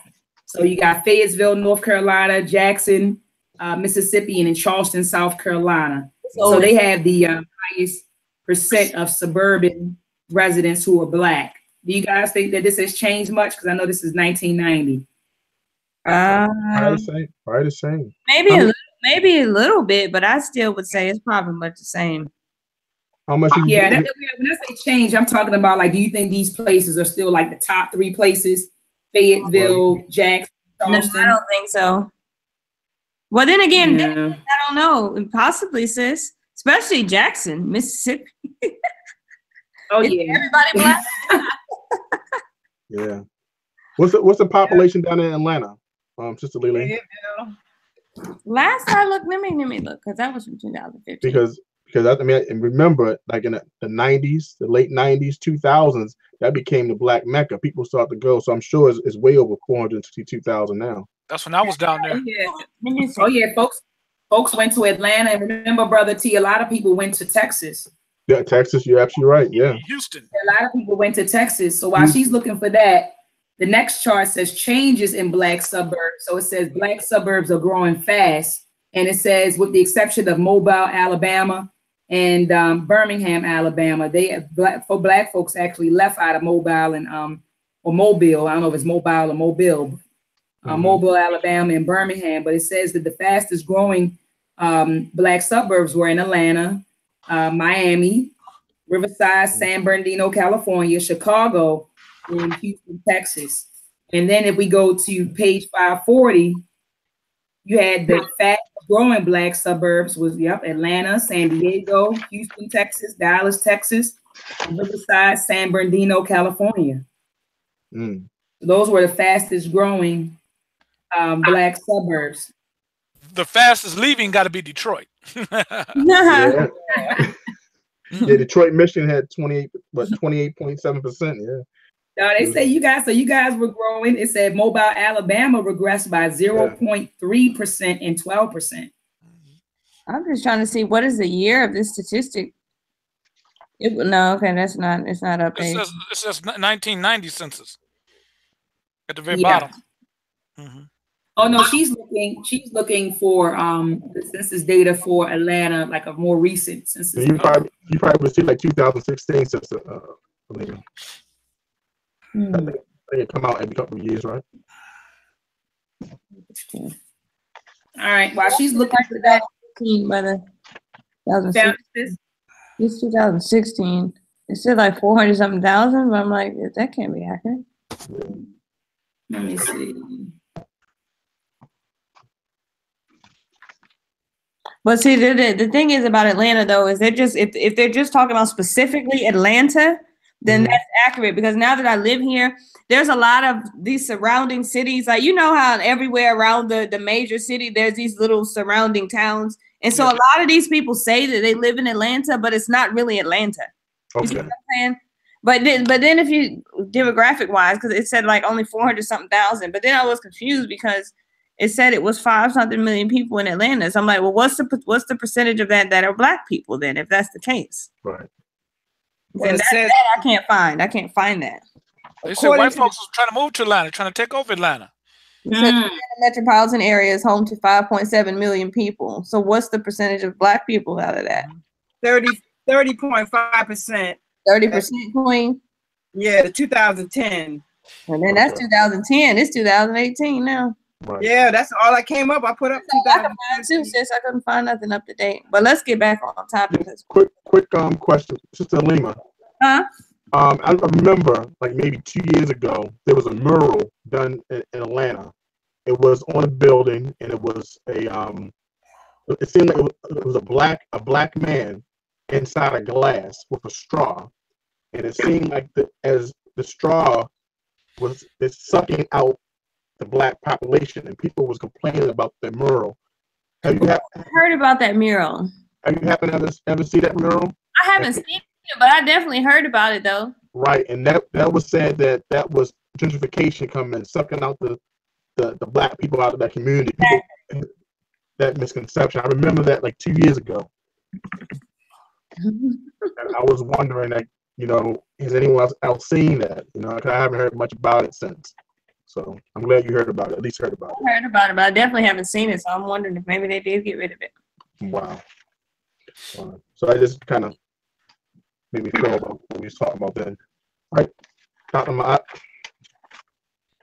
The last chart is this list of affluent Blacks. It says Blacks who live in wealthy counties are likely to be wealthy themselves. And the top 3 counties were Somerset, New Jersey, Nassau, New York, Howard County in Baltimore, in Maryland, Norfolk, Morris, New Jersey. So I'm talking, that was the top 5 actually. I was trying to wait until we got down to Prince George's. As Prince George's County is listed at top 10, and I'm looking for Montgomery because I know we have a lot of rich counties here, Brother T. Yeah, 15. Yeah, Montgomery. Maryland has the most affluent, especially as far as black. I thought it was Prince George, wasn't it? Yeah, Prince George's County got the most. Definitely in Maryland, because I saw that. Mm-hmm. Yeah, we got in Howard County, Montgomery County, and Prince George's County. So I was looking, and all of them are there in the top, within the top 20. It's like 5 counties that hit that Washington D.C. talking about. So yeah, absolutely. I got relatives in Largo. You ever heard of Largo, Maryland? Yeah, absolutely. I'm about 25 minutes from Largo. I have a cousin who stays in Largo. She's on the line right now. Shout out to you, Miss Bowens. She's Queen. She lives in Largo, Maryland. it's Queen. She's the cousin, Sister Alima. I told you that when she watches you, she says, I really like her. I like her perspective. And I sent you a picture of her with the natural hair, brown skin. Well, hi, sis. Yeah, so she's watching. She's watching right now. But she lives in Largo, Brother Travis. Okay. Is that the actress? She lives in Largo. All Trying right, to get me to move down that way. I'm gonna go visit though, maybe in the summertime. They're trying to get me to move that way. Oh yeah, you love it. I mean, you love it. Largo, Maryland is cool. It's cool. I know we got to get through it, family. It's 8:51. Oh yeah, we started late. We started late too. No, we didn't start late. We started on time. Y'all was in the wrong room. Wow, she gonna play us like that. She gonna play us like that. Our information must have got that. I don't know what you was doing over there. In the end of it, Dr. Maat, we got to get your census on the Tariq Nasheed against the white supremacists. We got infiltrated on the list. Nobody got no comment on that. Hold on, time out. You want? Yeah, we all watched it. We want your input on that. I didn't watch it yet, Brother Travis. Next week then. Next week. All right, I didn't watch it yet. Send me, hey, Brother Travis, while we're on, send me the link to my inbox. Okay. Because I can watch it as soon as we disconnect. Okay. I'm gonna kick my feet up. I don't know if the Shy comes on tonight. How long is the debate? How long is it? How long was the debate? Maybe it's about an hour, 50 minutes. Yeah. About an hour. It's horrible though. It's horrible. The Shy comes on at 10 p.m. And what's that black coon he was talking to? Jesse. Is his name Jesse? Yeah, Jesse. Oh, Jesse Peterson. Jesse Peterson. Had to make Tariq look bad. I said, this is a hot ass mess. It's a hot mess. He beat him down with 3 questions. Exactly. It was awful. He beat him down. He beat him down.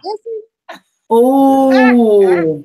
Yeah, he beat him bad. He beat him down. I gotta. All right, we gotta. Hold up. Let's keep going because I keep going, man. Because we ain't gonna get Yeah. It's 53. We have 12 more pages. I said, don't make that freeze do them in 10 minutes if you want.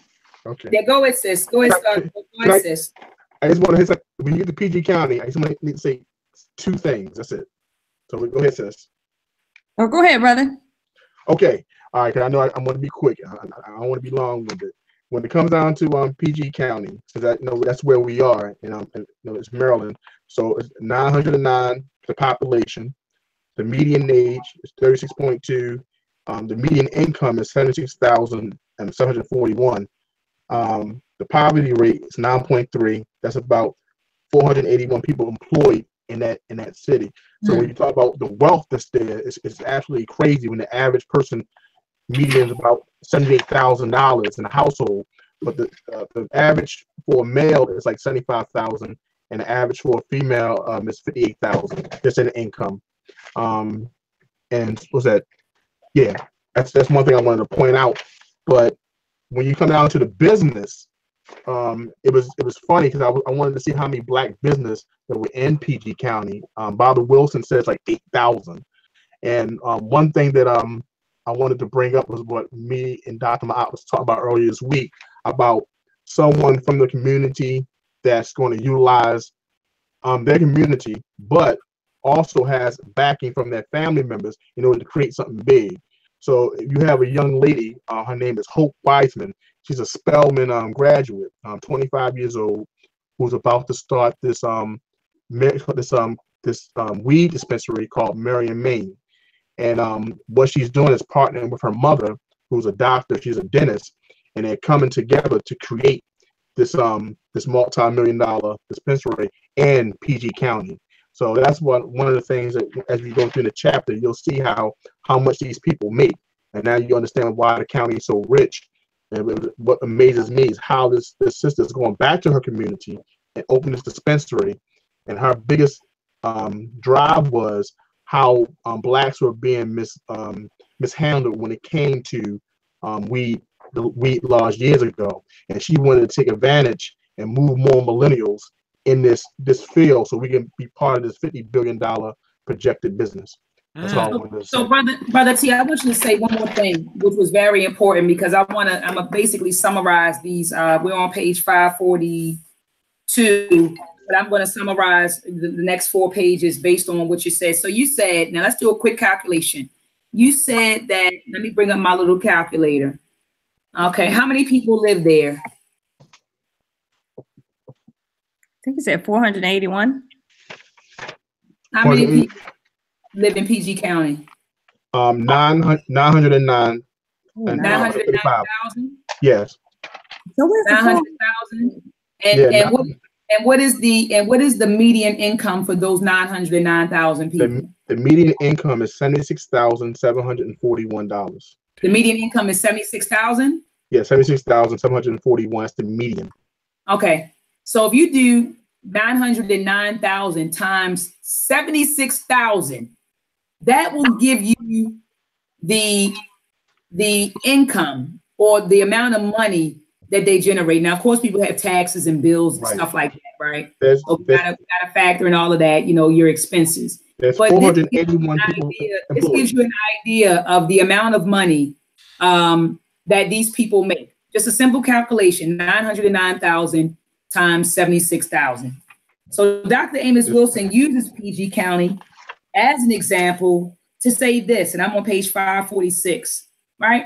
He says that if the total income earned by these blacks were combined, right?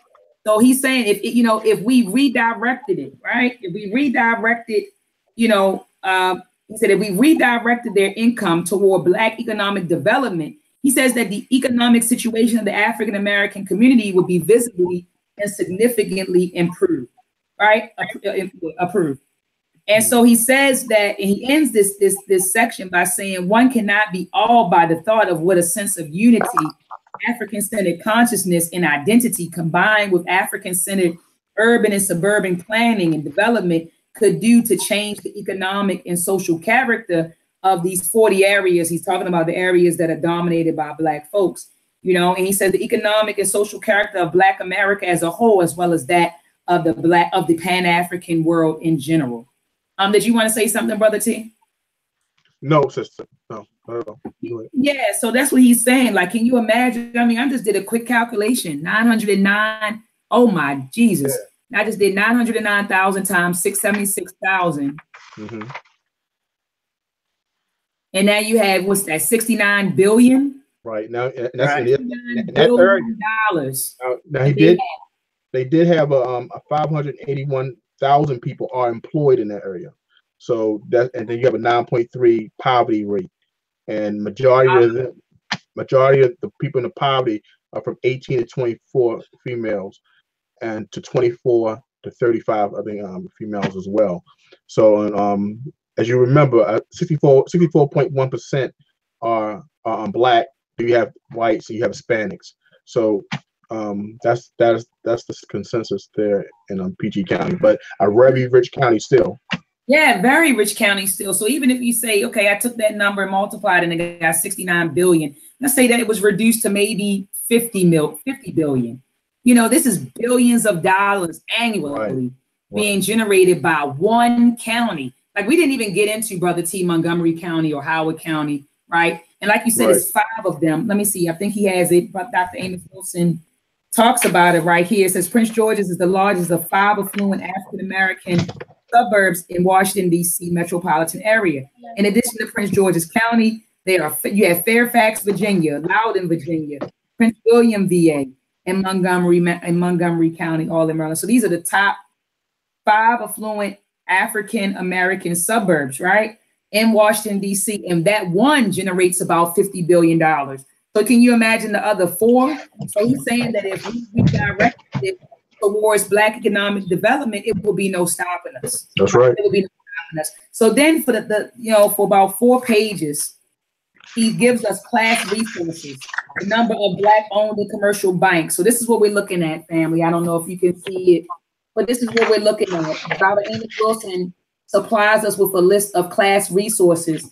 So we have the number of Black-owned commercial banks, the number of savings and loan associations, and he does provide us with these names, the number of Black-owned insurance companies, number of investment banks, number of Black-owned companies and their receipts, Black-owned auto dealers, Black-owned cable companies, television stations, radio stations, Black formatted radio stations, Black-owned networks, Black-owned newspapers, Black-owned national magazines and journals, the number of national fraternities and sororities, the number of Black national associations, the number of Black political organizations, number of Black chambers of commerce, number of purchasing councils, the number of predominantly Black colleges and universities, number of Black churches, number of Black church denominations and organizations, number of Black bar associations, number of Black elected officials, and lastly, the number of Blacks on major corporate boards, number of major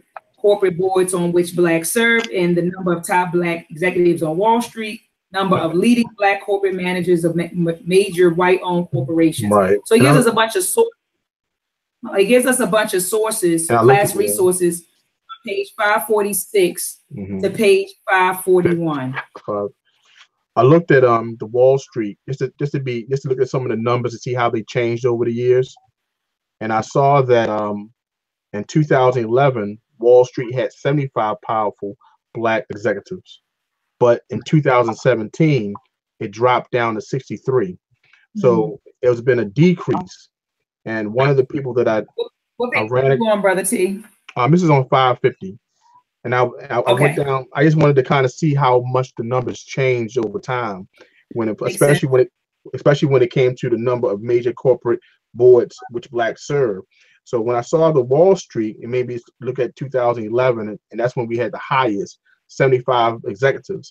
But then I looked at an article in 2017 which said we was at 63. So and I ran across a billionaire named. Can you give me those numbers again? So in 2011, we had Wall Street had 75 powerful Black executives. Okay. And in 2017, we saw that it was a dip, and it dropped to 63. And that article was saying how hard it was for Black executives to grow based on hidden racism. It wasn't a convert, so they kind of stopped and started their own business and things of that nature. But that's why I was introduced to Robert Smith. He's a former chemical engineer, and he's an investment banker. He's worth $3 billion. He's the second wealthiest billionaire after Oprah.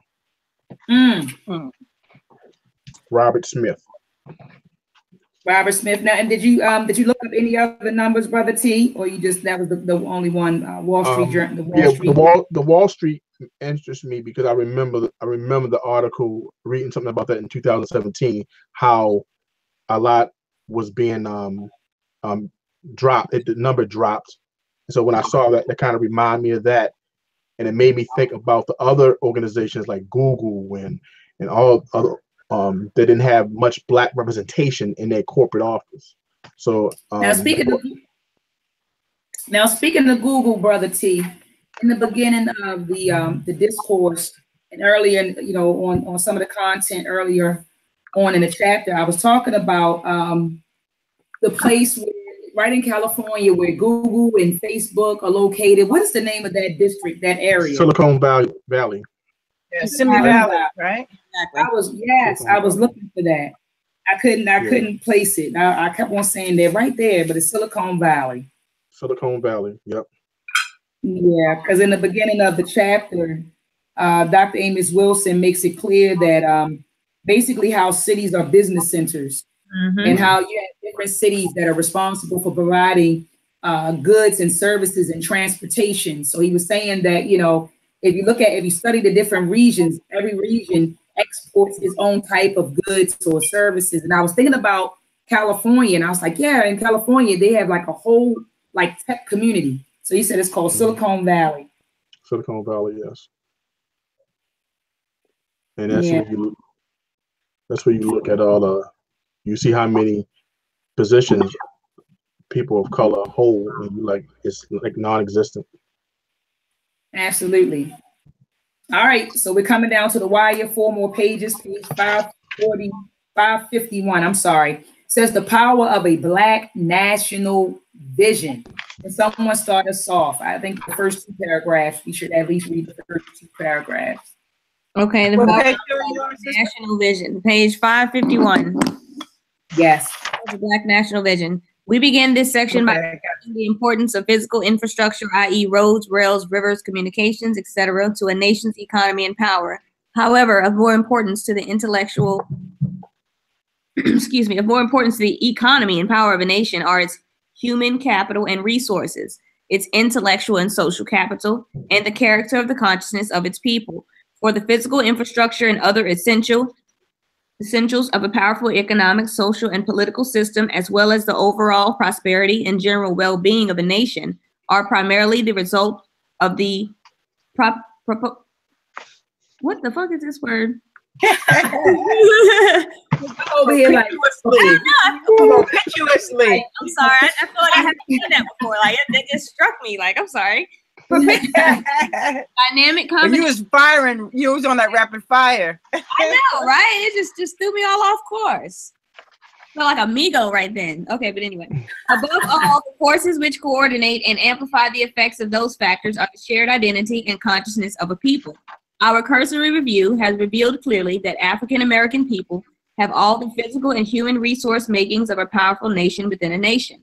While compared to the European American nation within a nation, African American resources may appear relatively meager. We must remind ourselves that these resources are many times larger than many nations, including many white nations, and their potential for growth is enormous. The important thing to keep in mind is that these resources, which on a national and even more so on an international scale are considerable, have been developed by a people who are yet basically unconscious of their fundamental African identity and who possess relatively little consciousness of themselves as a positively unique people, as a nation with world-class possibilities. The acorn is not yet the mighty oak, the willowy sapling, not yet the towering redwood giant, but they are their beginnings, their absolutely essential fundaments. So too are the fragile ethnic and class resources, the economic and human resources of the African American community, the foundations of a powerful people. And that's all I have. 551. Okay. Sis, that was powerful. So Dr. Amos Wilson, he's saying, look how far we've come, even though we are collectively an unconscious people. You get what I'm saying? Like, look how far we've come, you know? So he said that we are basically unconscious of our fundamental African identity and possess relatively little consciousness of ourselves. Like, look how far we've come. You know what I mean? And so can you imagine if, you know, we became conscious? I'm talking about collectively conscious, you know, where we would be. So anyway, he says, contrary to the disingenuous and dissembling ideology of individualism, the white American nation within a nation has never operated on the basis of a mere unregulated pursuit of unsocialized, uncultured individuals, families, and clans, states, or regions, right? Of their own self-centered interests on the basis of all and all against all, each pursuing its own interests without regard for the effect of their pursuits have on their, for the effect their pursuits have on others or on the nation as a community, or the sense of belonging to a social economic entity greater than themselves, and at crucial times acting under the influence of that sense, the sense of a nation, the willingness of individuals and groups to subordinate their personal and collective interests to the higher ones represented by the nation is what has made America great, what has enabled it to provide a broad opportunity structure for both individual and group success. So he's basically saying Even though they may preach individualism, this is not how they operate. And he's saying that it's time, and we can see that, where they will put their egos on the back burners. Oh my gosh. Ooh. They'll put their egos on the back burner. He said they put their personal and collective interests on the back burner, right? And they act in the best interest of the nation. And he has made America great. So I had this next paragraph highlighted, and I actually have it underlined because it was very powerful to me. Yes. It says that the African-American community retains its relatively powerless position, not only because it is disposed of monetary and human resources, but also because it is disposed of a vision, a perception. And when I say a vision, it's not like we all don't have visions, but we're talking about a collective vision, right? A perception of itself not imposed on it by those who would exploit and dominate it, namely white America and other alien groups. As long as the African-American community perceives itself and perceives the world in terms of concepts imposed on it by an exploitive, dominant white America, the same can be said of the worldwide African community vis-a-vis the worldwide European community. It will remain politically and economically weak. It will suffer unnecessary physical, ecological, social, and psychological ills. Okay? Yeah. So he's saying that we have lack of a collective, you know. And then he quotes, yes, and then he quotes from Pierre Bourdieu. And it said, and Bourdieu or Pierre says, the categories according to which a group envisages itself, and according to which it represents itself in its specific reality, contributes to the reality of this group. So this goes back to the saying that as a man thinketh, so is he, right? So he goes on to say that the African-American community, given its current disposition, is in need of new categories of self-representation, of a new representation of the world. If it is to change for the better, to realize its potential, to achieve liberation, then it must change the perception, right, of reality it has received from its exploiters.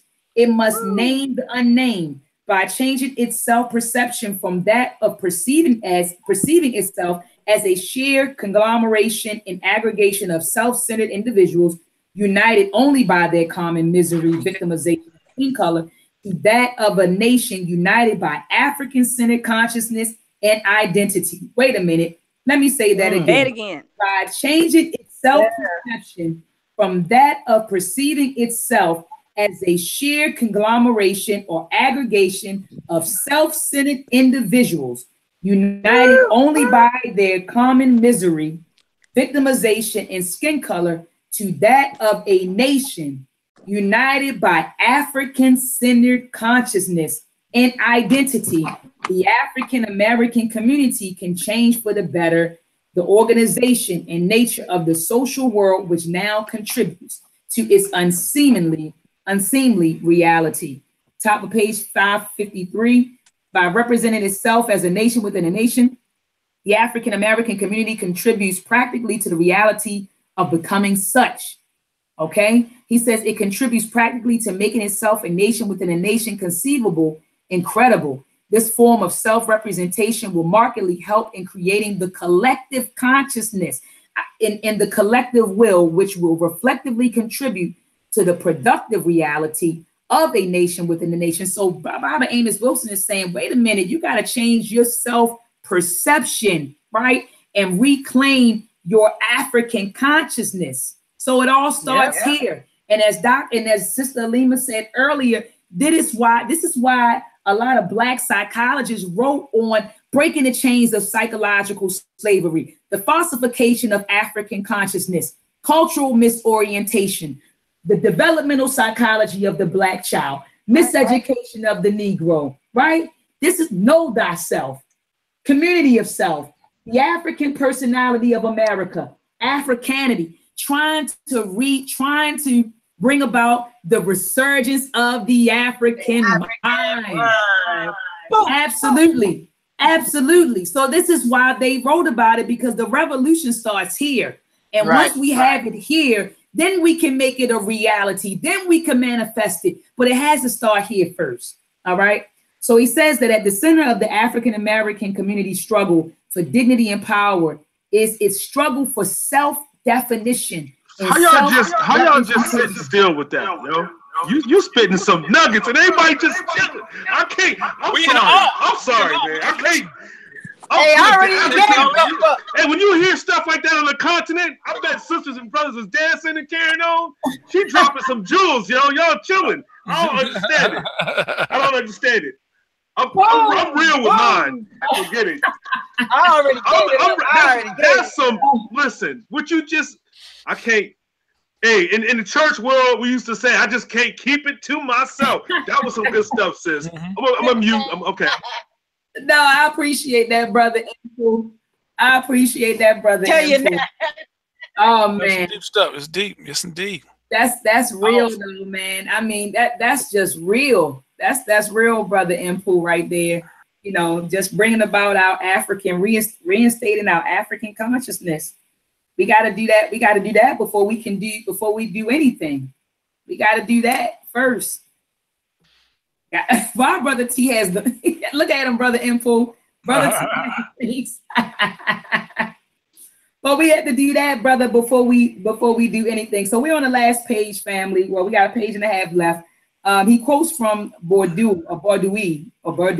I'm famous for messing up someone's name. He says that every group is the site of a struggle to impose a legitimate principle of group construction in every distribution of properties, whether it concerns sex or age, education or wealth, may serve as a basis for specifically political divisions or struggles.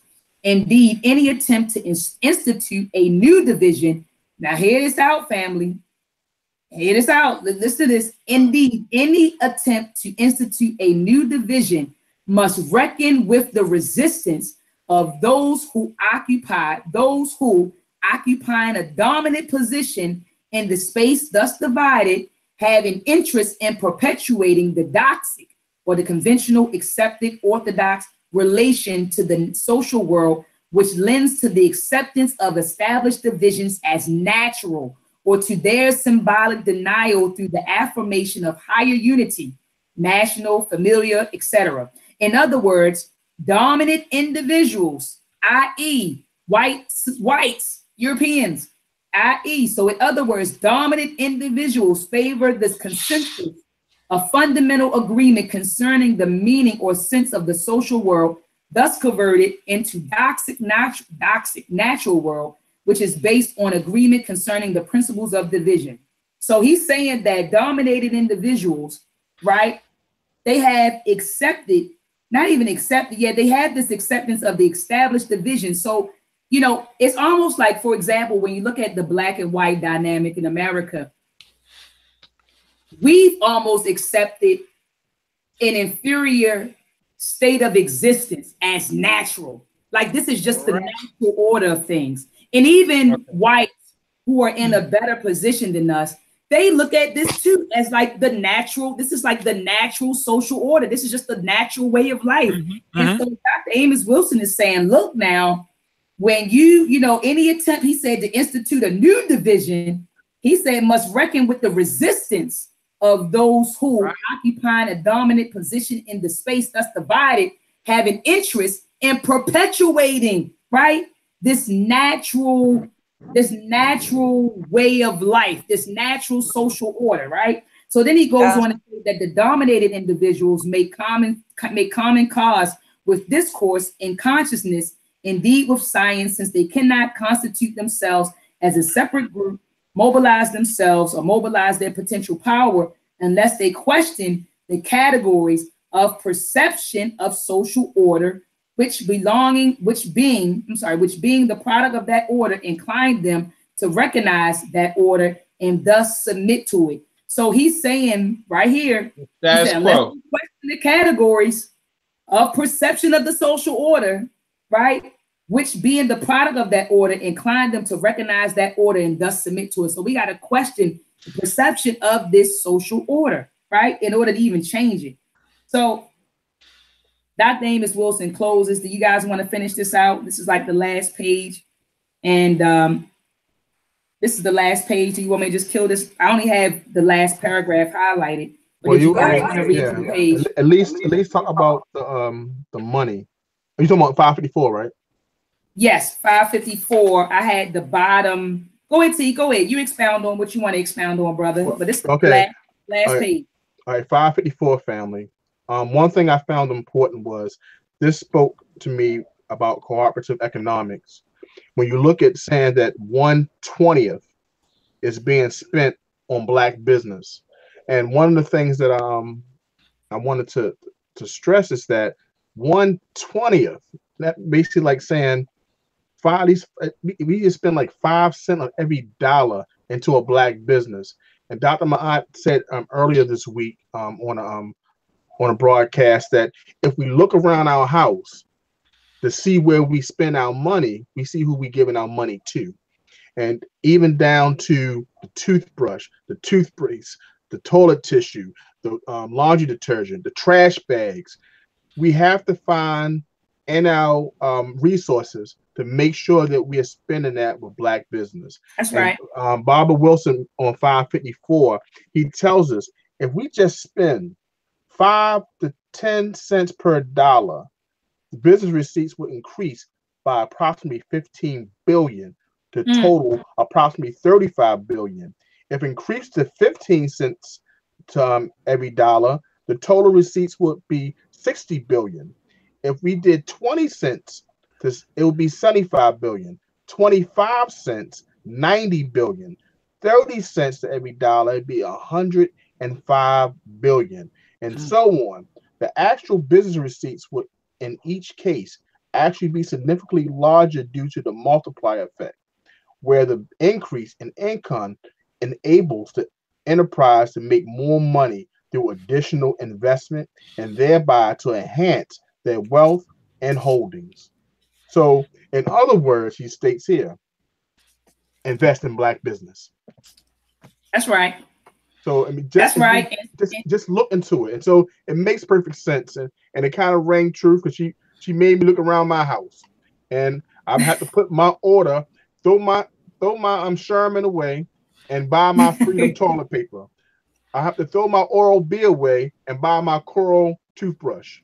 I'm have to throw away my Nikes and buy my Panther. My Panther wear. Look, I got mine. Hold on. Look, speaking of the witch. That was awesome. Brother, I'm just trying to figure out why the hell you gonna throw away some good toilet tissue. My brother, by all means, please wipe your hands first. Sister Lima, okay, Black people don't waste money. We don't waste money. Hey, I didn't. I said. Let me reiterate it. Let me reiterate. I got two of them left. So I'm about. I'm not fooling with I can't do it. But my order must be put in. But it makes perfect sense that we look around our home and make sure that we invest. But don't waste no money, business. Family. Don't do Brother T and be like, fuck this, it's Black power. And you throw away all this good tissue open. You said it's always. I'm gonna keep my good toilet paper, but I am going to make sure we invest in Black business. And it makes perfect sense. So 554 family is for those that economic breakdown that Barbara Wilson put in. Pantherware. Yes. So we're not. I just want I show off the goods because I want people to know we're not asking you to do something that we're not doing. You know what I mean? Like we're not telling you go get Pantherwear, but we don't own a pair of Pantherwear shoes. All right, Sister Mill. Yeah, this is real. So this is real. What do you have on your feet? What do you have on your feet? I'm not saying don't buy Nike or don't buy whatever, but support some brands that are owned and operated. By your people. But you have to admit, Dr. Maat, those numbers are staggering. And you look at it, just 5 cents out every dollar. So if you bring home $1,600, we only actually spend 5 cents out every dollar. Just in Black business, which is very small amount. Absolutely. I mean, absolutely. Absolutely, Brother T. So support Black owned and operated businesses. Again, I mean, we're not just on this panel talking it, we live it. We're not just talking about the blueprint for Black power. We are applying the blueprint for Black power. Support, I just showed you some tennis shoes. Support Abjuwear. Support Abjuwear. Go to abjuwear.com. Beautiful sneakers. I love them. I got them. I'm getting ready to order 3 pairs for my sons. Abjuwear. You got Pantherwear. You can go to pantherwear.com or hit up Brother Benjamin Njai on Facebook. So get your Pantherwear. I went through Brother Benjamin Njai to get my pair, and they came within like a few days. All right. Get Misperceptions of a Misplaced African by Sister Alima Njai, Lili La Poete. You can go to lililapoetespeak.com. Get your copy. Get your copy, family. Or just simply go to Google, type in Perception and Miseducation. I'm sorry, Perception of a Misplaced African. You can type that in Google and her book will pop up. Get yourself some Meltrek. Meltrek episode 1, episode 2. Everyone ran out of here and took their children, Brother T, to go see the Panther movie and expose their babies to all of this African culture, because that's what you saw in the Panther movie. You saw a lot of African culture, a lot of powerful imagery of African people. Let's keep it up and give them some animation. So they saw Black Panther. Now teach them about Africa using Meltrek as one of your tools. Get Tell Me Who I Am by Kid Positive, Bino and Fino. Who else? Who else has an African-centered cartoon? You got Bino and Fino, Tell Me Who I Am by Kid Positive, and then you have Meltrek episode 1 and 2. If you don't want a DVD, because you may say, Dr. Maat, DVDs are played, I only stream my stuff, go to edanimateproductions.com and download the digital download. We have it right on our website, and you can watch it on your Kindle, your tablets, your iPhones, your telephones, whatever, okay? Mm-hmm. So get the digital download if DVDs are played to you, okay? Meltrek episode 1 teaches our babies about pre-diaspora Africa. Meltrek episode 2 teaches our babies about the Aboriginal cultures of the Americas. Not only do we have the films, we have books. You know, we have coloring books, we have story books, we have unit plans, okay, to really ingrain this information into the minds of the babies. Panel, tell folks where to find you. Sister Alima? Is she out of there? Oh, I'm here, sis. What did you say? I said, tell the folks where to find you, sis. Oh, LiliLaPoetespeaks.com. Oh, that brother, I'm sorry, that brother's trying to holler at me. LiliLaPoetespeaks.com, family. You can catch me there. Subscribe to my blog. If you are not, all subscribers get 30% off and free shipping on their first order. So subscribe, LiliLaPoetespeaks.com, family. Peace and love. Oh, and sis, you write marvelous blogs. What's up with the blogs? I haven't got a notification for a blog lately. I just did one yesterday. I didn't get a notification. Yesterday. I gotta check. I didn't get a notification. Usually I get a notification in my inbox whenever you post a blog. Family, she writes beautiful blogs, very informative. She's actually my news. So instead of me tuning into the news, I just wait for her blogs and she'll tell me what's going on. So please check out LiliLaPoetespeaks.com. Go ahead, Brother T. No, I said I printed out some her blogs one day at work, and like 50 pages. I think I printed the whole website. Like 50 pages came out. Like I was like, oh my God, I'm so happy nobody was there. But it was 50 pages. But I got everything from the news she had on there, everything down to Zimbabwe. So I was like, let me throw these copies in my bag and keep it moving. Yeah, I think one day we gotta like do a show on her Mugabe blog. That blog was powerful, and like I learned a lot of things, reading that stuff that I didn't know. There's a lot of research that goes into these blogs. And I applaud you. I want the people to really read them. You know what I mean? Because it takes time. I don't do just a typical blog where I'm just giving my opinion on some shit. You know what I mean? I like to give the facts and maybe throw in my opinion at the end. But people should really read them because it's good information. You can definitely tell. You put something into that your blogs, and I definitely appreciate that because I definitely got a lot out of that. I mean, a lot of information that I didn't even know. So you do a good job. Thank you, brother. Yeah, absolutely. So, Brother T, tell them where to find you, brother. You can find me here next Sunday, family. Peace and love. Can y'all people hear me? No, brother Chaos, wait a minute. You came in last, bro. We can hear you though. But go ahead, brother. Tell the folks where to find you. Next week, definitely. I'm so excited though. I just want to say happy belated birthday to you, Queen. Oh, thank you, brother. Most definitely. And shout out to the ancestor on the anniversary of his death on the 17th, Dr. Khalid Muhammad. Love the panel. And Sister Lily, let me I don't know if she's still on or not, but okay. I work with a lady who at her job that's what her job is writing reports and whatnot for our newspaper. So I know I've checked you out. I don't know if you've seen my comments, but I applaud you. I respect you. Keep doing your thing. And as soon as I can put it in my budget, I'm gonna reach out and make it happen. But keep doing your thing, family. Love y'all. Peace. Love you too, brother. That's a warrior king right there. I see he going in all the time. Brother goes in a lot. Yes, he does. Glad that he's glad. I mean, all the brothers on the panel are warriors. I call them intellectual warriors. Love them to death. Love them to death. Brother, Sister Camille. Yes. It's an honor to be here on this illustrious panel. My name is Camille Gaynor-Jones. You can check me out on my website, CamilleGaynor-Jones.com. I have my latest CD, also an instructional DVD with downloads, because music is very important to us as a community. It is one of our ways of communicating to one another, and we need to get back to some real music like we used to have, and that wasn't controlled by our oppressor. So support family, and it's real. Getting through and checking us out, and it's an honor to be here with Dr. Maat and Sister Alima and all the brothers on the panel. Ashe. Ashe. Ashe.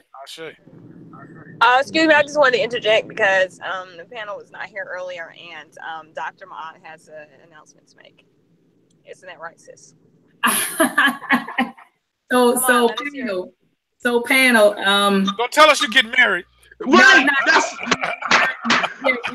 the cat out the bag.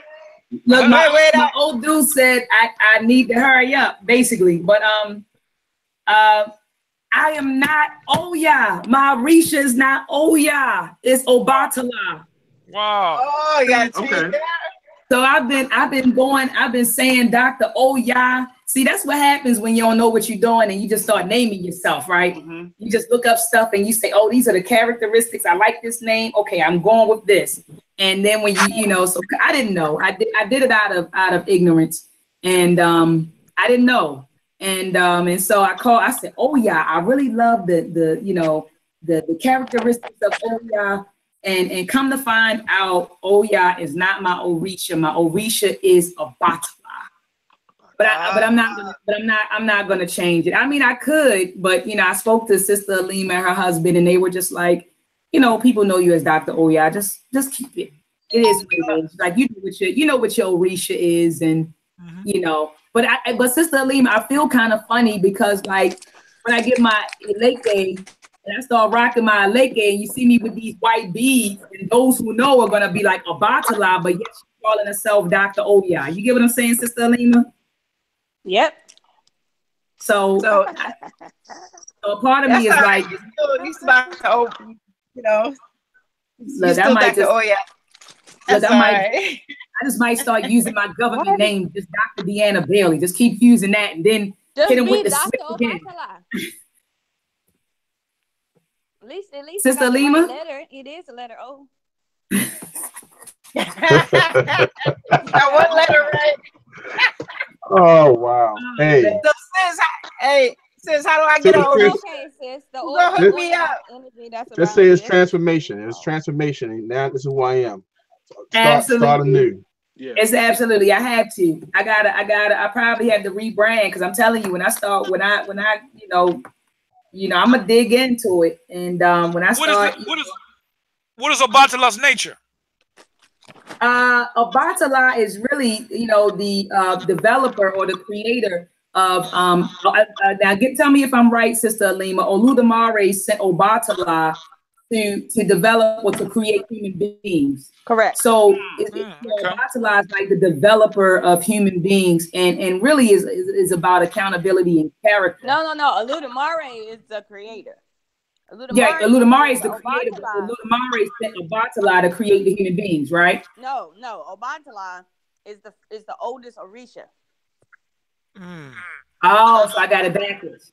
Oludamare is the creator, and Oludamare is the one who picked up, and then Oduduwa had to take over. But Obatala is the oldest Orisha. He's the wisest of the Orisha. He's the Orisha that's known for wisdom. He's known for good character. He's very wise. Oh, okay. Very loving. He's very knowledgeable. That's Obatala. Ah, okay. And also called the owner of the white cloth because his character is almost perfect. Oh wow! Okay. I wouldn't say my character is perfect, but I'm working towards it. I'm working towards it.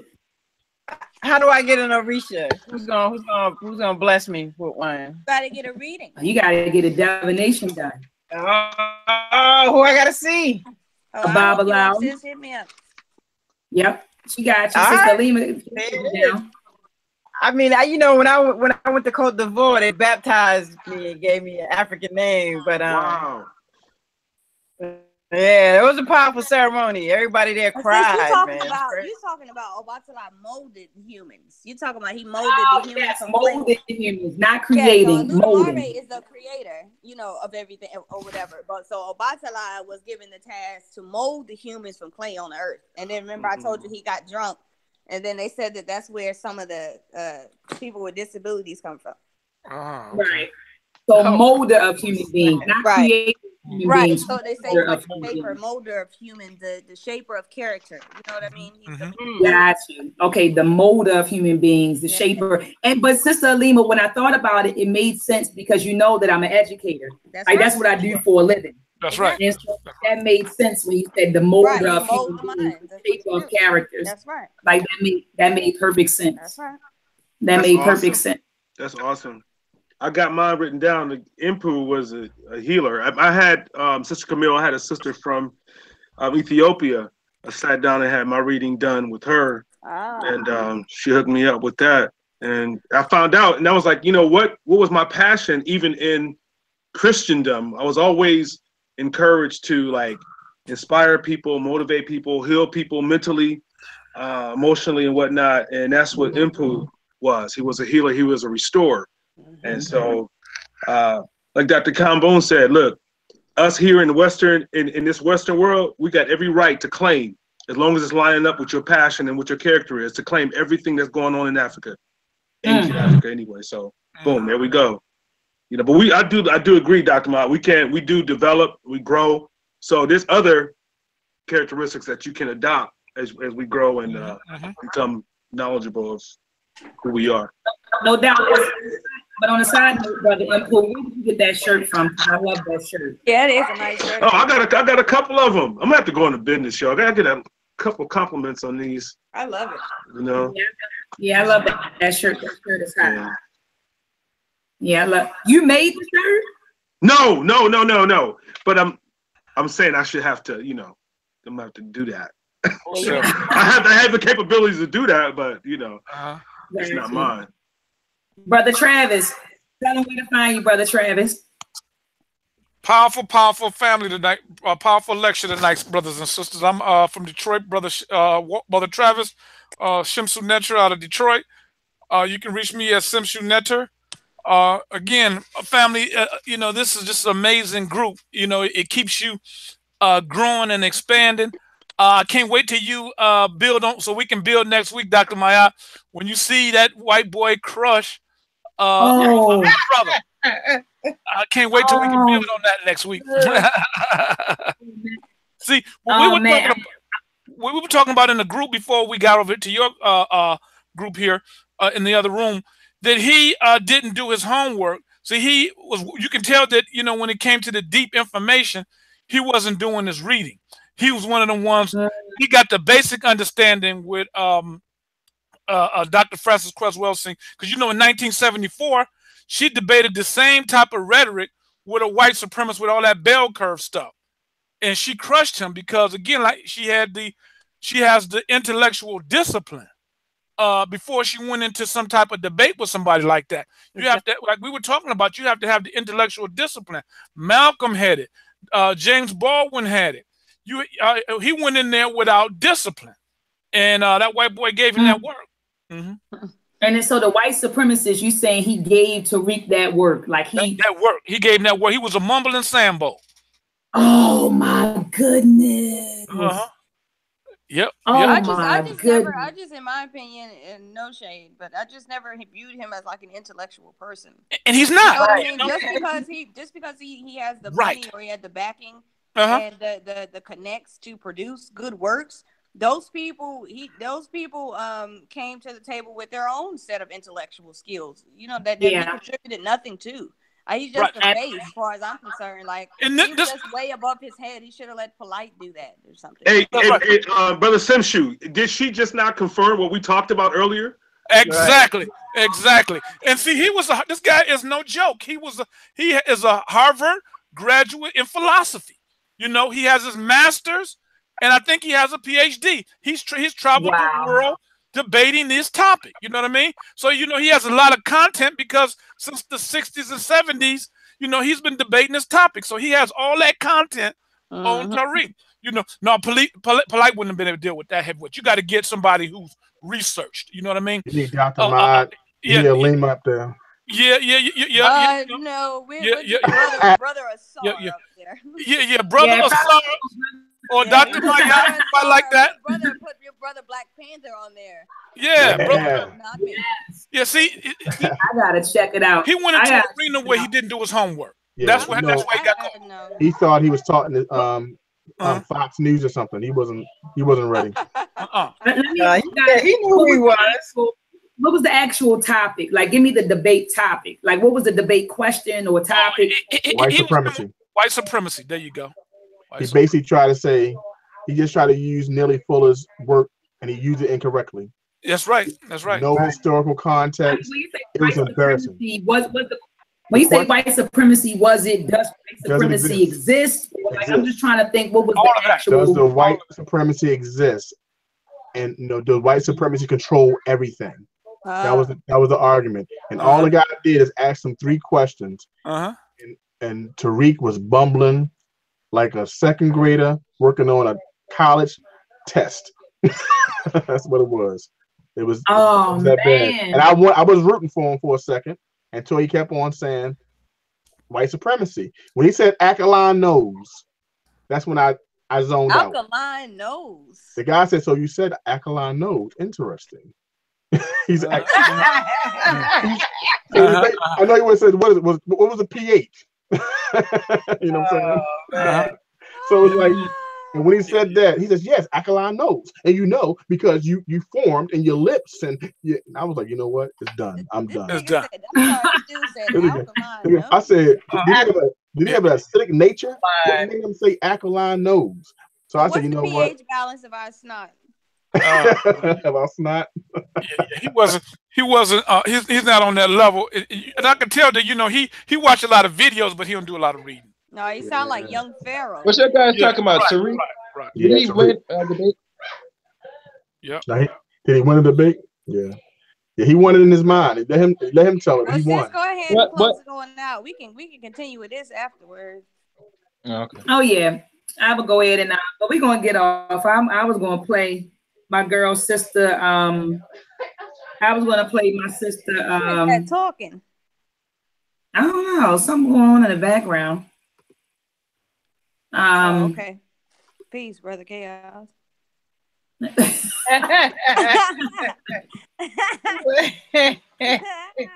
was gonna play sister Camille stuff. That's the resurgence of the African mind outro right there. Hold on, let me cut it up. Yes, what our outro one. Yeah, we put the outro on. Produced by Sister Camille Gaines. Here we go, family.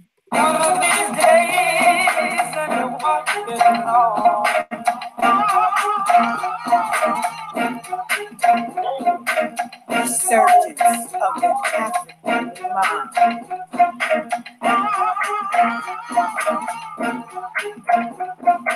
One of these days, won't be long. Resurgence of the African mind.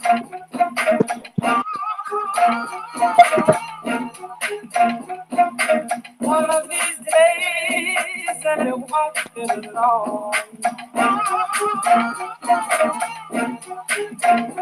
Birds of the African mind.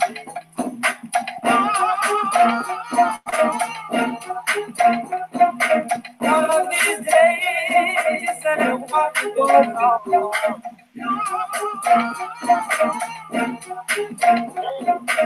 Resurgence of the African mind.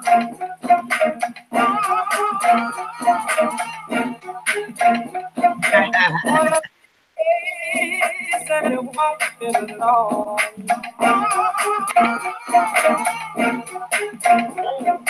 Resurgence of the African mind.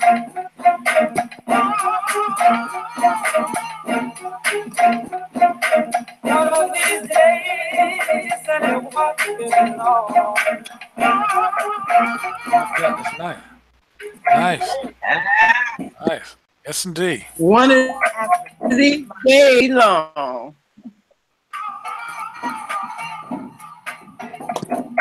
One of these days, and it won't be long.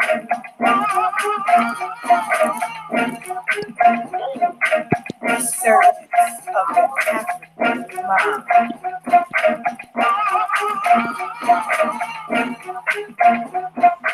One of these days, and it won't be long.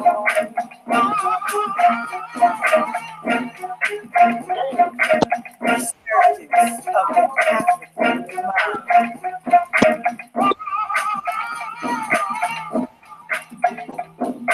One of these days, and it won't be long.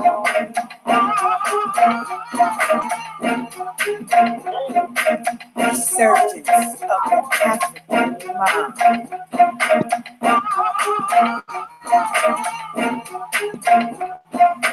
One of these days, and it won't be long.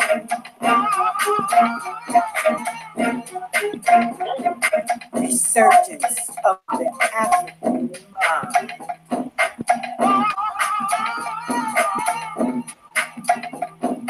One of these days, and it won't be long.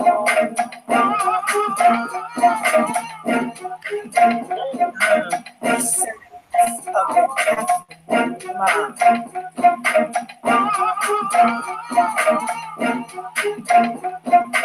One of these days, and it won't be long.